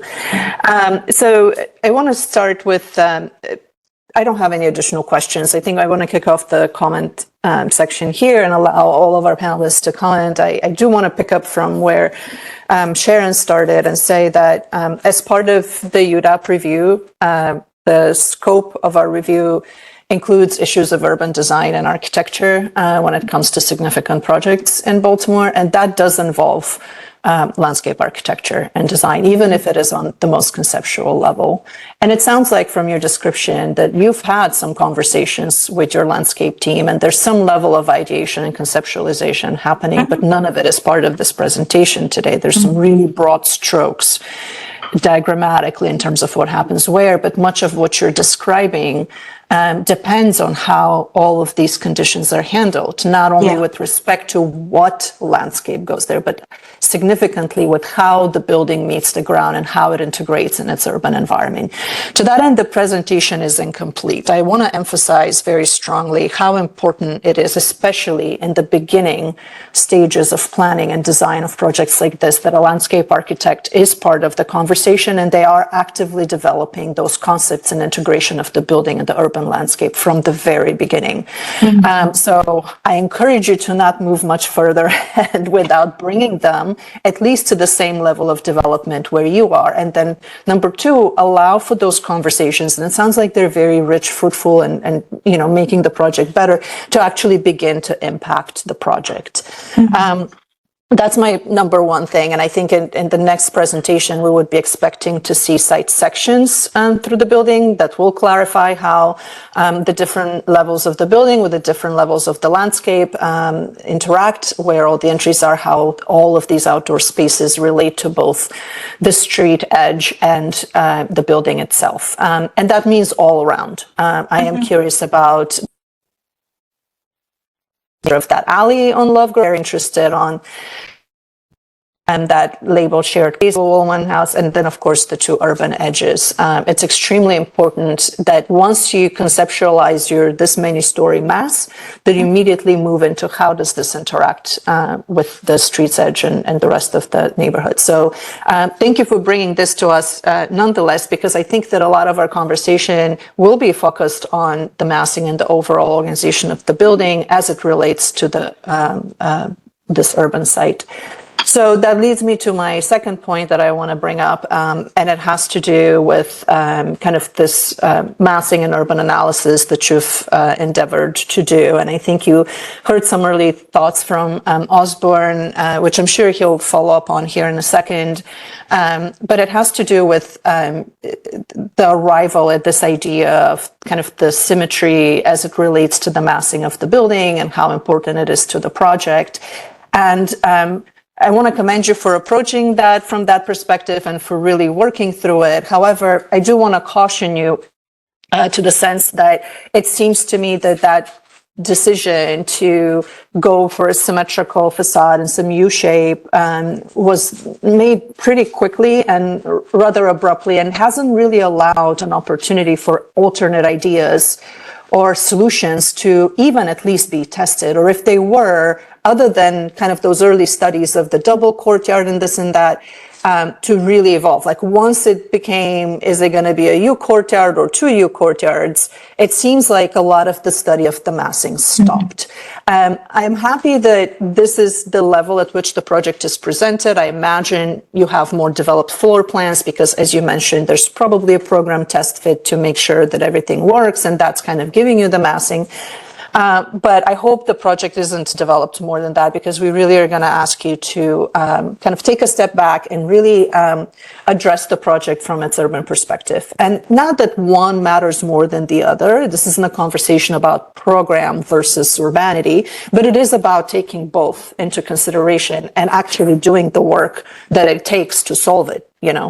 So from that point of view, I imagine that this mass was generated mostly from that interior planning of the program elements. As you said, there's this efficient laying out of units. There's this ideal configuration that comes to how the students experience the common spaces and all of that. And that's all fair, and it's all valid, and it's all extremely important for the success of this project. This generated this mass. And now we're trying to sort of understand it from its urban perspective. If this was somewhere on a other part of the campus where it's swimming in a green lawn and there's like all of these different other spaces, and you have kind of this opportunity to just lay out a building in a U shape and fit it into the site, it probably would have been a lot easier. But you're actually not in that situation. You're in a situation where you are on an urban edge and you do have a small historic building next to you. So it is important now to pivot, and as you've laid out and mass the building from the inside out, which is what we call as sort of like programmatic, to now give a same amount of scrutiny and study if you were to mass it from the outside in. And I imagine that there will be conflicts between program and urbanity, but this is where the design starts. This is where actually solving for site parameters and things like that with your programmatic parameters actually starts to develop the building. And we would like to see a certain level of work done in order to show us what that could look like. I bring this up because, I see these studies here, you're working with kind of like older buildings that have followed largely a symmetrical design, that have a certain sameness when it comes to kind of the massing and whatnot. And it's not hard to find symmetry around those, right? But this doesn't mean automatically that just because some of these other buildings have symmetry, then this here must have symmetry, and it must have symmetry in this sort of way. Not that symmetry is bad, it's just that it seems that it's the single driving force here. And I think you have a lot more parameters here to actually consider in your analysis and bring to your project before you actually commit to a massing or any kind of a design approach. I think it starts with understanding all of the four edges of the site. Obviously, the one that's along Charles Street is different than the one that's along 23rd Street, right? So the building's oriented toward Charles Street. That's the primary facade. We understand why you're positioning the symmetry there. But then all of the other four sides of the building need an approach that isn't just derivative of that singular U-shaped orientation to Charles Street, but actually respond to context. That, of course, brings me to the Abel-Wollman House. Once you commit to keeping that building on the site, you actually have to involve it into your design thinking. You can't simply ignore and say, well, that's there, and we're just going to do the symmetry over here. It becomes part of your urban condition, both in its mass and its height and its setback and things like that. And this is where I'm saying, starting with the mass that is programmatically driven, now you have to bring all of these aspects of the site and solve for them. We are not seeing a solution yet with respect to the Abel-Wollman House. I heard you say that we're sensitive to it, and I know you're committed to solving it. It's just not evident, and it's not present. We're seeing no strategies of how you're going to solve that. And I want to caution you, it cannot be like, oh, there's a courtyard in between, or there's a double door that leads you to it, or like any kind of a window to it. It has to happen in a massing sort of sense, because that edge of the building, of the site, the north edge of the site is very different than your south edge of the site. The south edge of the site is a public street. It has sidewalk, it has a large public right-of-way. Therefore, that facade with that mass makes sense. On this left north side, that is not the case. You don't have a large public right-of-way. You have a very small building wedged between two very tall buildings. You cannot build the same mass and the same facade. So therefore, the symmetry in this particular case is a great starting point, and I think it can still be reinforced into your final design, but some solution for these urban conditions need to be evident. And I highly encourage you to bring it as early as possible into your design, because it's significantly harder to solve that later through just kind of, it will continue to be an afterthought. It will be something like, oh, and there's that building, and so this is what we did there. The sooner you solve with it, the sooner you will stop having to fight that condition or trying to understand how you're going to handle that. To that end, there's multiple ways to approach it. You can take that left bar of the building and slide it ever so slightly to the right, so that if you look at the facade from Charles Street, you still have your symmetry. There's a longer bar towards the back that comes out, but there's now a terrace and an outdoor space bridging to so there's many ways without necessarily altering or changing the intent of your project or even that symmetry that you're so tied to start to solve for these urban conditions. Another thing I will add is that there seems to be a little bit of a selective prioritization here about what's important and what's not important. It seems to me like that symmetry that you can find in all these different buildings is the primary driving force, but then that continuous datum along Charles Street is not. I happen to think the continuous datum along Charles Street is significantly more important than the symmetry in the facades or in the massing of things. Because as it stands right now, this building will pop out significantly further out than all the other buildings that are along Charles Street. And then again, with respect to Abel Woolman or even the study next to it, it overpowers both of them, not only in mass, but also in that frontage to Charles Street. So I hear you about, this is probably the element that probably affects your interior layout the most, because it has to do with how the units are segmenting. But to all intent, for the purpose, like every effort to actually align to the urban condition that's there, that isn't just reading facades and building symmetry, but to actually make that massing cohesive with the rest that's there, it's really important to tuck it back in.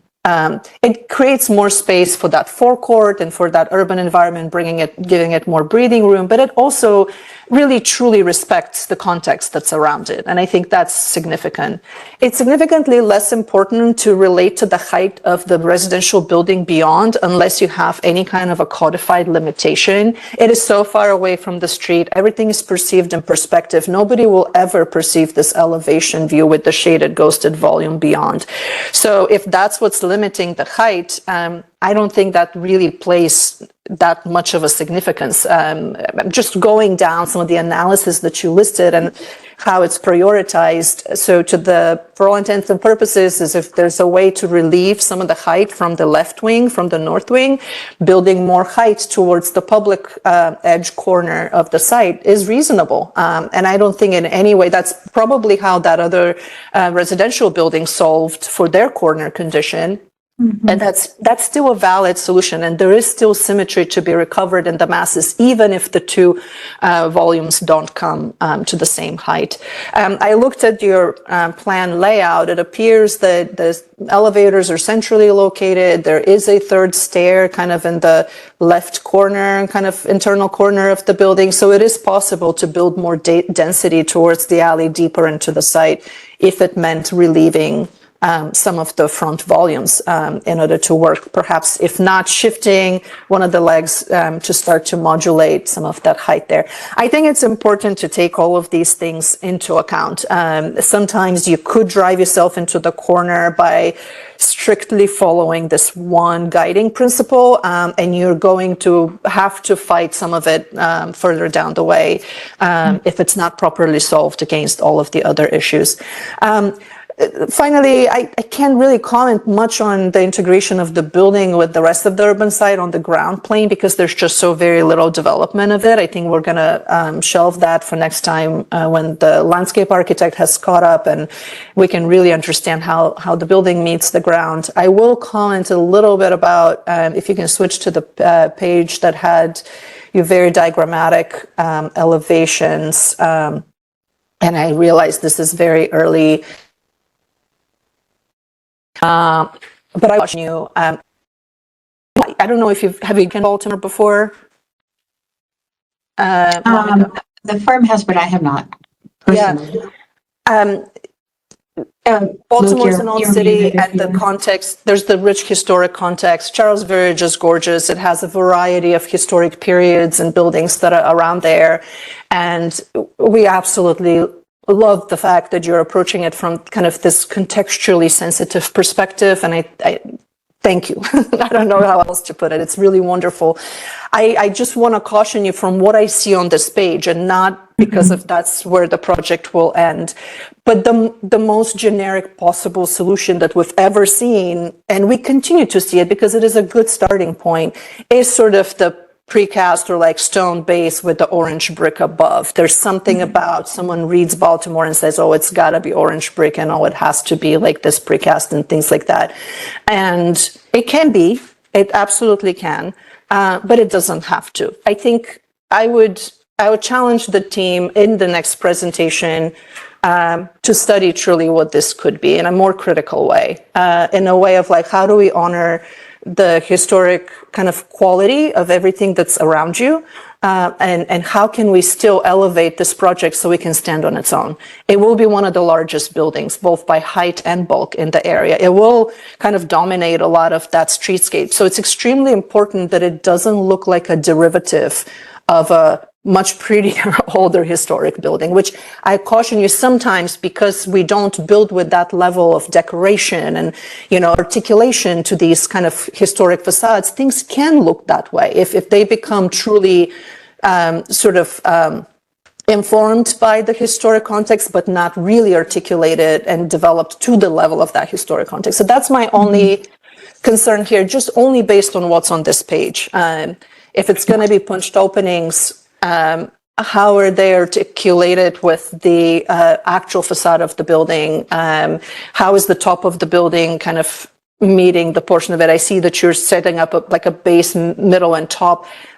That's wonderful, and that's probably the most significant way in which you can kind of relate to that historic context, but it doesn't have to be articulated as a kind of pseudo-historic building. So I want to challenge the team at the next presentation, as you will likely probably show us more developed facades, to be very critical about how you're approaching this historic context and just the context of the neighborhood as a whole. You have very modern expressions across the street. It's okay if you choose not to be kind of this bold in the expression, and maybe it is something a little bit quiet, a little more restrained and whatnot, but I want to put in your head, it cannot be derivative. So it's really important that this stands on its own, has a voice, a presence, and a quality that is warranted by the largest building on the block. Does that make sense? Mm-hmm. It does. Thank you. I will now hand it over to the rest of the panelists. I'm sure they're going to go into even further detail on some of it. And Osborne, please take it. Oh, no, Kevin started this presentation. Kevin, please let us know your comments for the team. Thanks. So I'll start by saying, I really appreciate the fact that you showed the study of going as far as removing Woolman and then making the decision to keep it. I think that's the right decision, and commend you for making that decision. It's great. And I guess I'm going to say a couple of things that might sound contradictory, but so in some ways, compromise at the urban scale is acceptable. We're saving this historic building that has a cultural and important meaning for the university.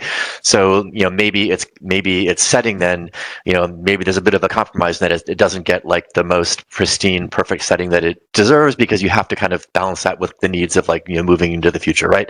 So, but having said that, I completely agree with my colleagues' comments about to me right now there's a sort of absolutely zero dialogue or just acknowledgement of the historic building as it's remaining, and I think that just does kind of a disservice to the original decision to hold on to it. I mean, I think that there's got to be something that you all can do as designers to kind of acknowledge this and incorporate it as one element in this sort of urban composition on the block. And I really think that those first renderings, those 3D massing that you showed us, really, should sort of tell the team that this is not quite working right, in this particular configuration with the U pulled forward. It's just sort of burying it in this canyon.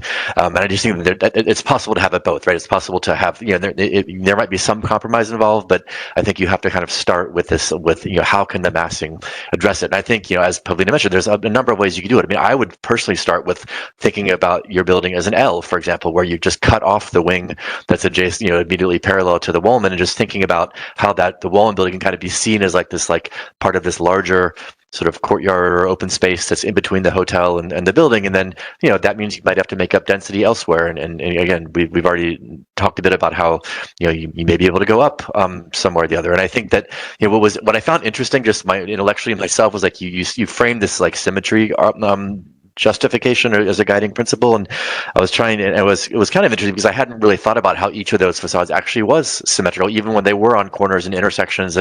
But then it slowly kind of dawned on me that it's possible sometimes to oversimplify the an analysis and the outcome. It's it's like taking an idea of symmetry, but when you blow it up to a certain scale, sometimes it kind of takes on, it's like like fundamentally alters its sort of effect and impact. So it's like, when you the symmetry that you were studying on these different elements was for example, no bigger than say 75 or 80 feet wide. Well, now you're applying that to a much larger building, and it becomes this kind of grandiosity and like scale that's like reminds you of like a Beaux-Arts plan. That's there must be something, aligned with a courtyard across the street that's justifying it, and there's not, right? So I think this can happen in lots of different ways of interpreting, like maybe historic or contextual elements. It's like if you try to do traditional architecture with like a pitched roof, right?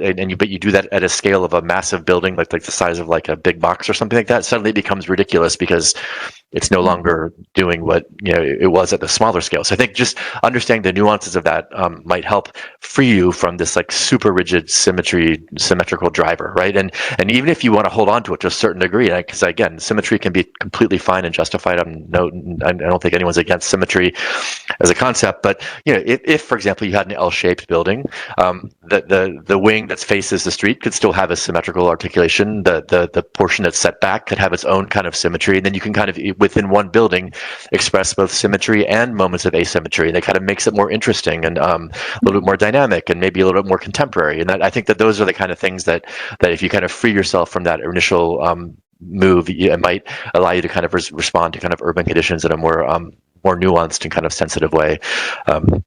So that's really my biggest comment and hang up about where you are on this so far. I just feel like the fundamental decision that you've made was really great, and that I think it's this is a great project. I don't think height really is an issue here insofar generally, but I think insofar as it addresses the able woman building, I think that it requires something more slightly more like nuanced and less rigid.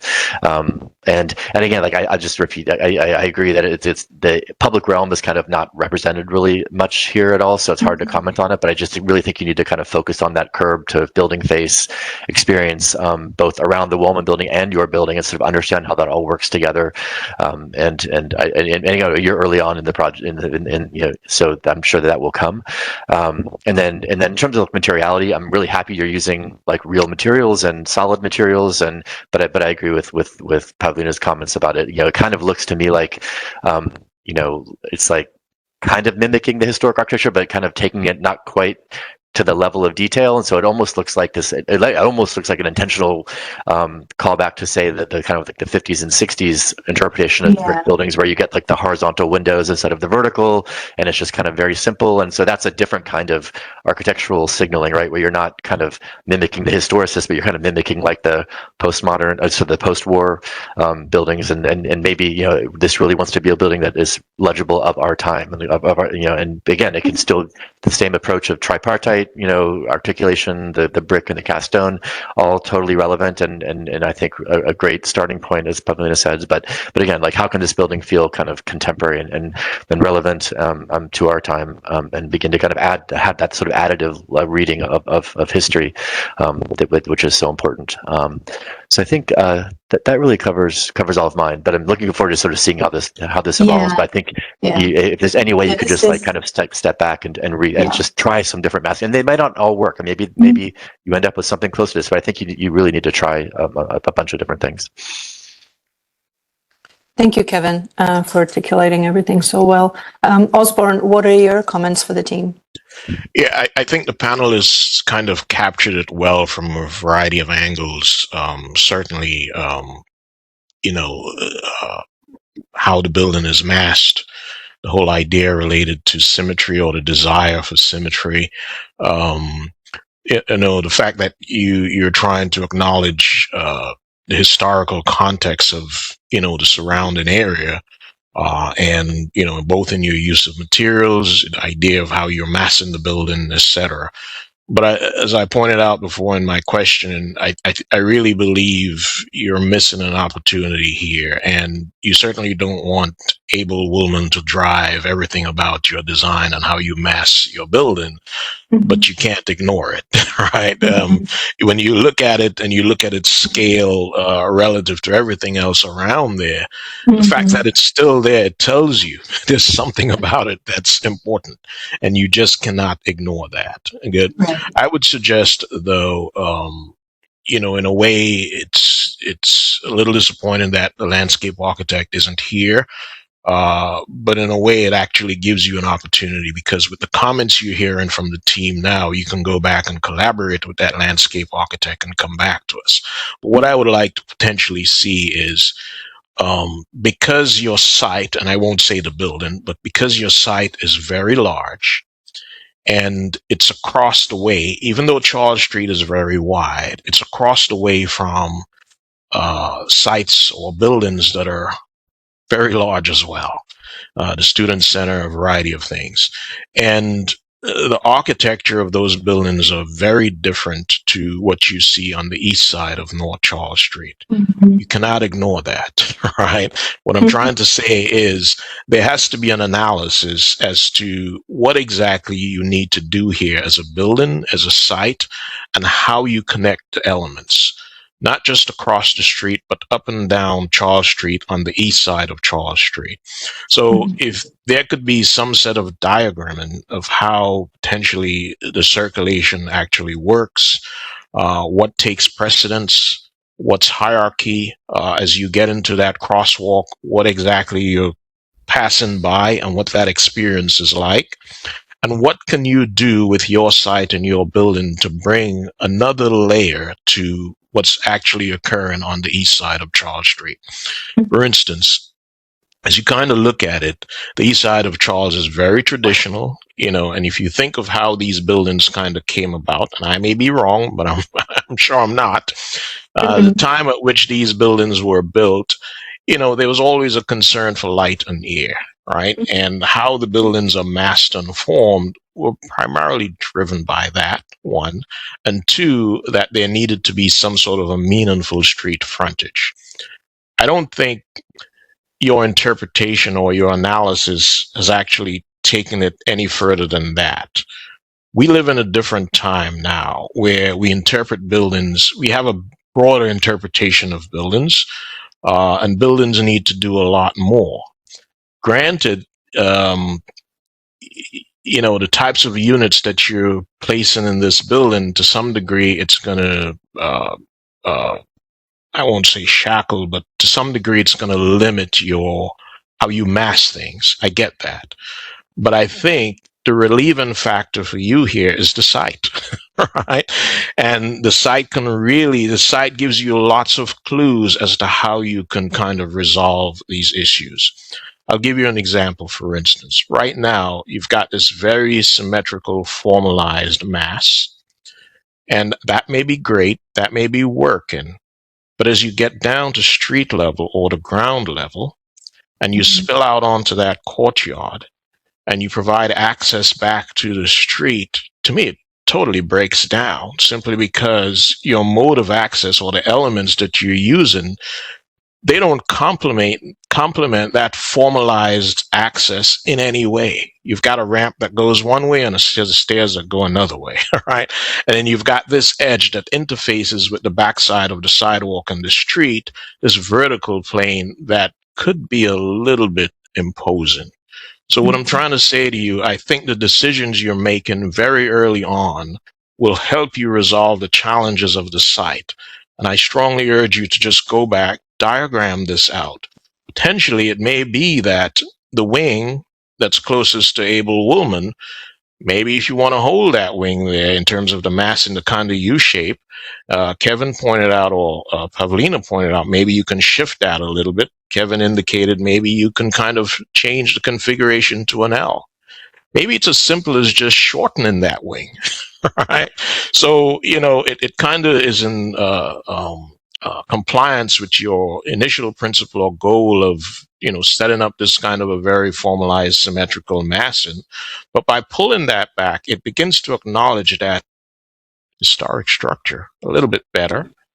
It also helps you open up the courtyard a little bit better to the street, so you don't have to have this semi-torturous way of getting onto the courtyard level from the street. It just doesn't work, and I think you should kind of re-examine that. Now, that being said, I do like the idea that you consider in materials that are local to the area. You're paying attention to the historic nature, the Georgian influences. All of that is great. But even there, you have to look for ways of elevating those initial concepts. And what I mean by that is your building will be very massy. How do you break that building down? And I don't mean just breaking it down by adding 3 or 4 materials or, just it's massing. One way to kind of balance something of great mass is to elements of the facade need to read a lot more delicate. If you go back to the diagram that you showed, the study diagram that showed the 3 masses or 4 masses, that one. Actually, no, not that one. The one closer to the end with the images superimposed, the elevation view. You can actually. I do want to. You mean that one? I that do one. want to caution that this is so deeply oversimplified. We really started studying the articulation at a much finer level, just so that we don't too literally. I get it. Okay. I get it, and I'm not criticizing you. I'm just, offering you a point of view so that as you go back, you have so much to kind of work through. It's just a simple guide, and take it or leave it. But when you kind of look at this, and the only thing I'm saying here is the mass of your building is much more imposing than anything else around you.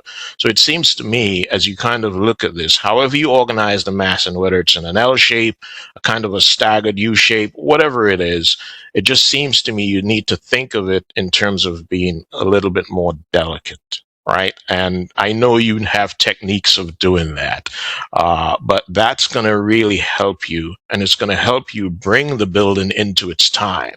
Everything around there is of a certain time. And we're not here to kind of replicate something from 80, 100 years ago, but we want to learn from it and kind of reinterpret it and bring it into the time today. That's the quality, I think, that will really help you, aside from how you organize the massing. But altogether, you've got a monument task. It's a big program, and I know you will do well. So see you next time. Thank you. Yeah, thank you. Thank you, Osborne. Sharon, what are your comments for the team? Yes, I agree with everything that's been said so far. And I want to reiterate the importance of having the landscape architect on board as early as possible. It's not about plugging in plants at the very end when all the decisions have been made. The landscape architect can really contribute to site organization, even building massing, circulation, access, all of those things that are important. Those are important decisions to be made early in the process, as you know. And as Osborne pointed out, you have a really interesting and challenging site because it slopes, as we're seeing right here on the image here. So I would say the way you get to the front door is one of the most critical pieces of this project because it sets the stage for the relationship of the building to the site and to the street and how you experience that. And the challenge is this slope. And so it can't be handled as an afterthought with some stairs here and a ramp there, really emphasizing, you following your initial instincts with the contribution of landscape architect to meet the site at meet the street at the higher level and make that very intentional and very emphasized. And the key consideration as you're shaping the entry sequence to the front door and everything else follows that. And if that moves the massing, if that moves the where the front door is, how you're articulating the courtyard, that really needs to be the driving factor. Is how you're approaching from the street and how the building is meeting the site. So I would really recommend that you work on that with the landscape architect and understand how the site is situated in terms of its elevations. It also impacts the wayfinding. I mean, how you know how to get to the front door, especially if you're crossing a courtyard, is a clear entry point that is universal and unambiguous is going to be important. And then everything else can come from that. I asked about programming, but everything else needs to spring from that initial concept. And if you're meeting it at that northern end, if you were to keep this massing, then that northern end is necessarily the active part where you're circulating. It's also indoors from your plan view inside the building. That's where your social activities are happening too. So that's your active end. You would describe that as the quiet end, but I don't think that's going to be the way it goes. Whereas the quieter end will be where people aren't circulating, where you're elevated from the street has dropped away, and now you're already in a quieter place. So making your programming match the conditions that are naturally given to you by the site. I also, just one other minor point, I think that southwest corner where 32nd and Charles meet is actually a really important arrival point from the east. You're coming from the east, and this is where you meet the main part of Hopkins. And so considering that arrival point, what does that look like? What does it feel like? How is it functioning? And you showed foundation planting there wrapping the corner, and is that the best use? Is that the best sole use for that arrival point? And it's important to consider the whole corridor along Charles and what is that rhythm along there and what is happening at the corners at all of those nodes, all of those arrival points along Charles, and then consider your intersection and how that fits into that context. And then lastly, I would just say, everybody has talked about it as you would have expected, the Abel-Woolman building, and certainly the massing needs to respond to it, and the site and the building have to be acknowledged. And there might be a way to make the sites work together. If there is a plan for Abel-Woolman and making that an intimate little garden that could make sense in the little tiny nook that is left, make it feel intentional and make it feel connected to your outdoor spaces that are happening, whether you've reconfigured your massing and now it's relating directly to some outdoor spaces connected with your project, or whether there's just a logical continuity along the corridor there. So those are my comments. Thank you. Thank you, Sharon, very much. Hopefully we'll see more soon from the ground level development. And thank you to the rest of the panel for your comments. I only have one last thought to leave you with. And again, forgive me if you're already on it. It's just we're responding and reacting to what we have here in front of us today, and then knowing that there's a lot of work happening on the background and there'll be a lot more development to see later. But the last thing I want to mention is that, often the design of these things are done by people who are not going to use them. So in many ways, you are designing this for your client who is Johns Hopkins, but the users are going to be young people, undergraduate students.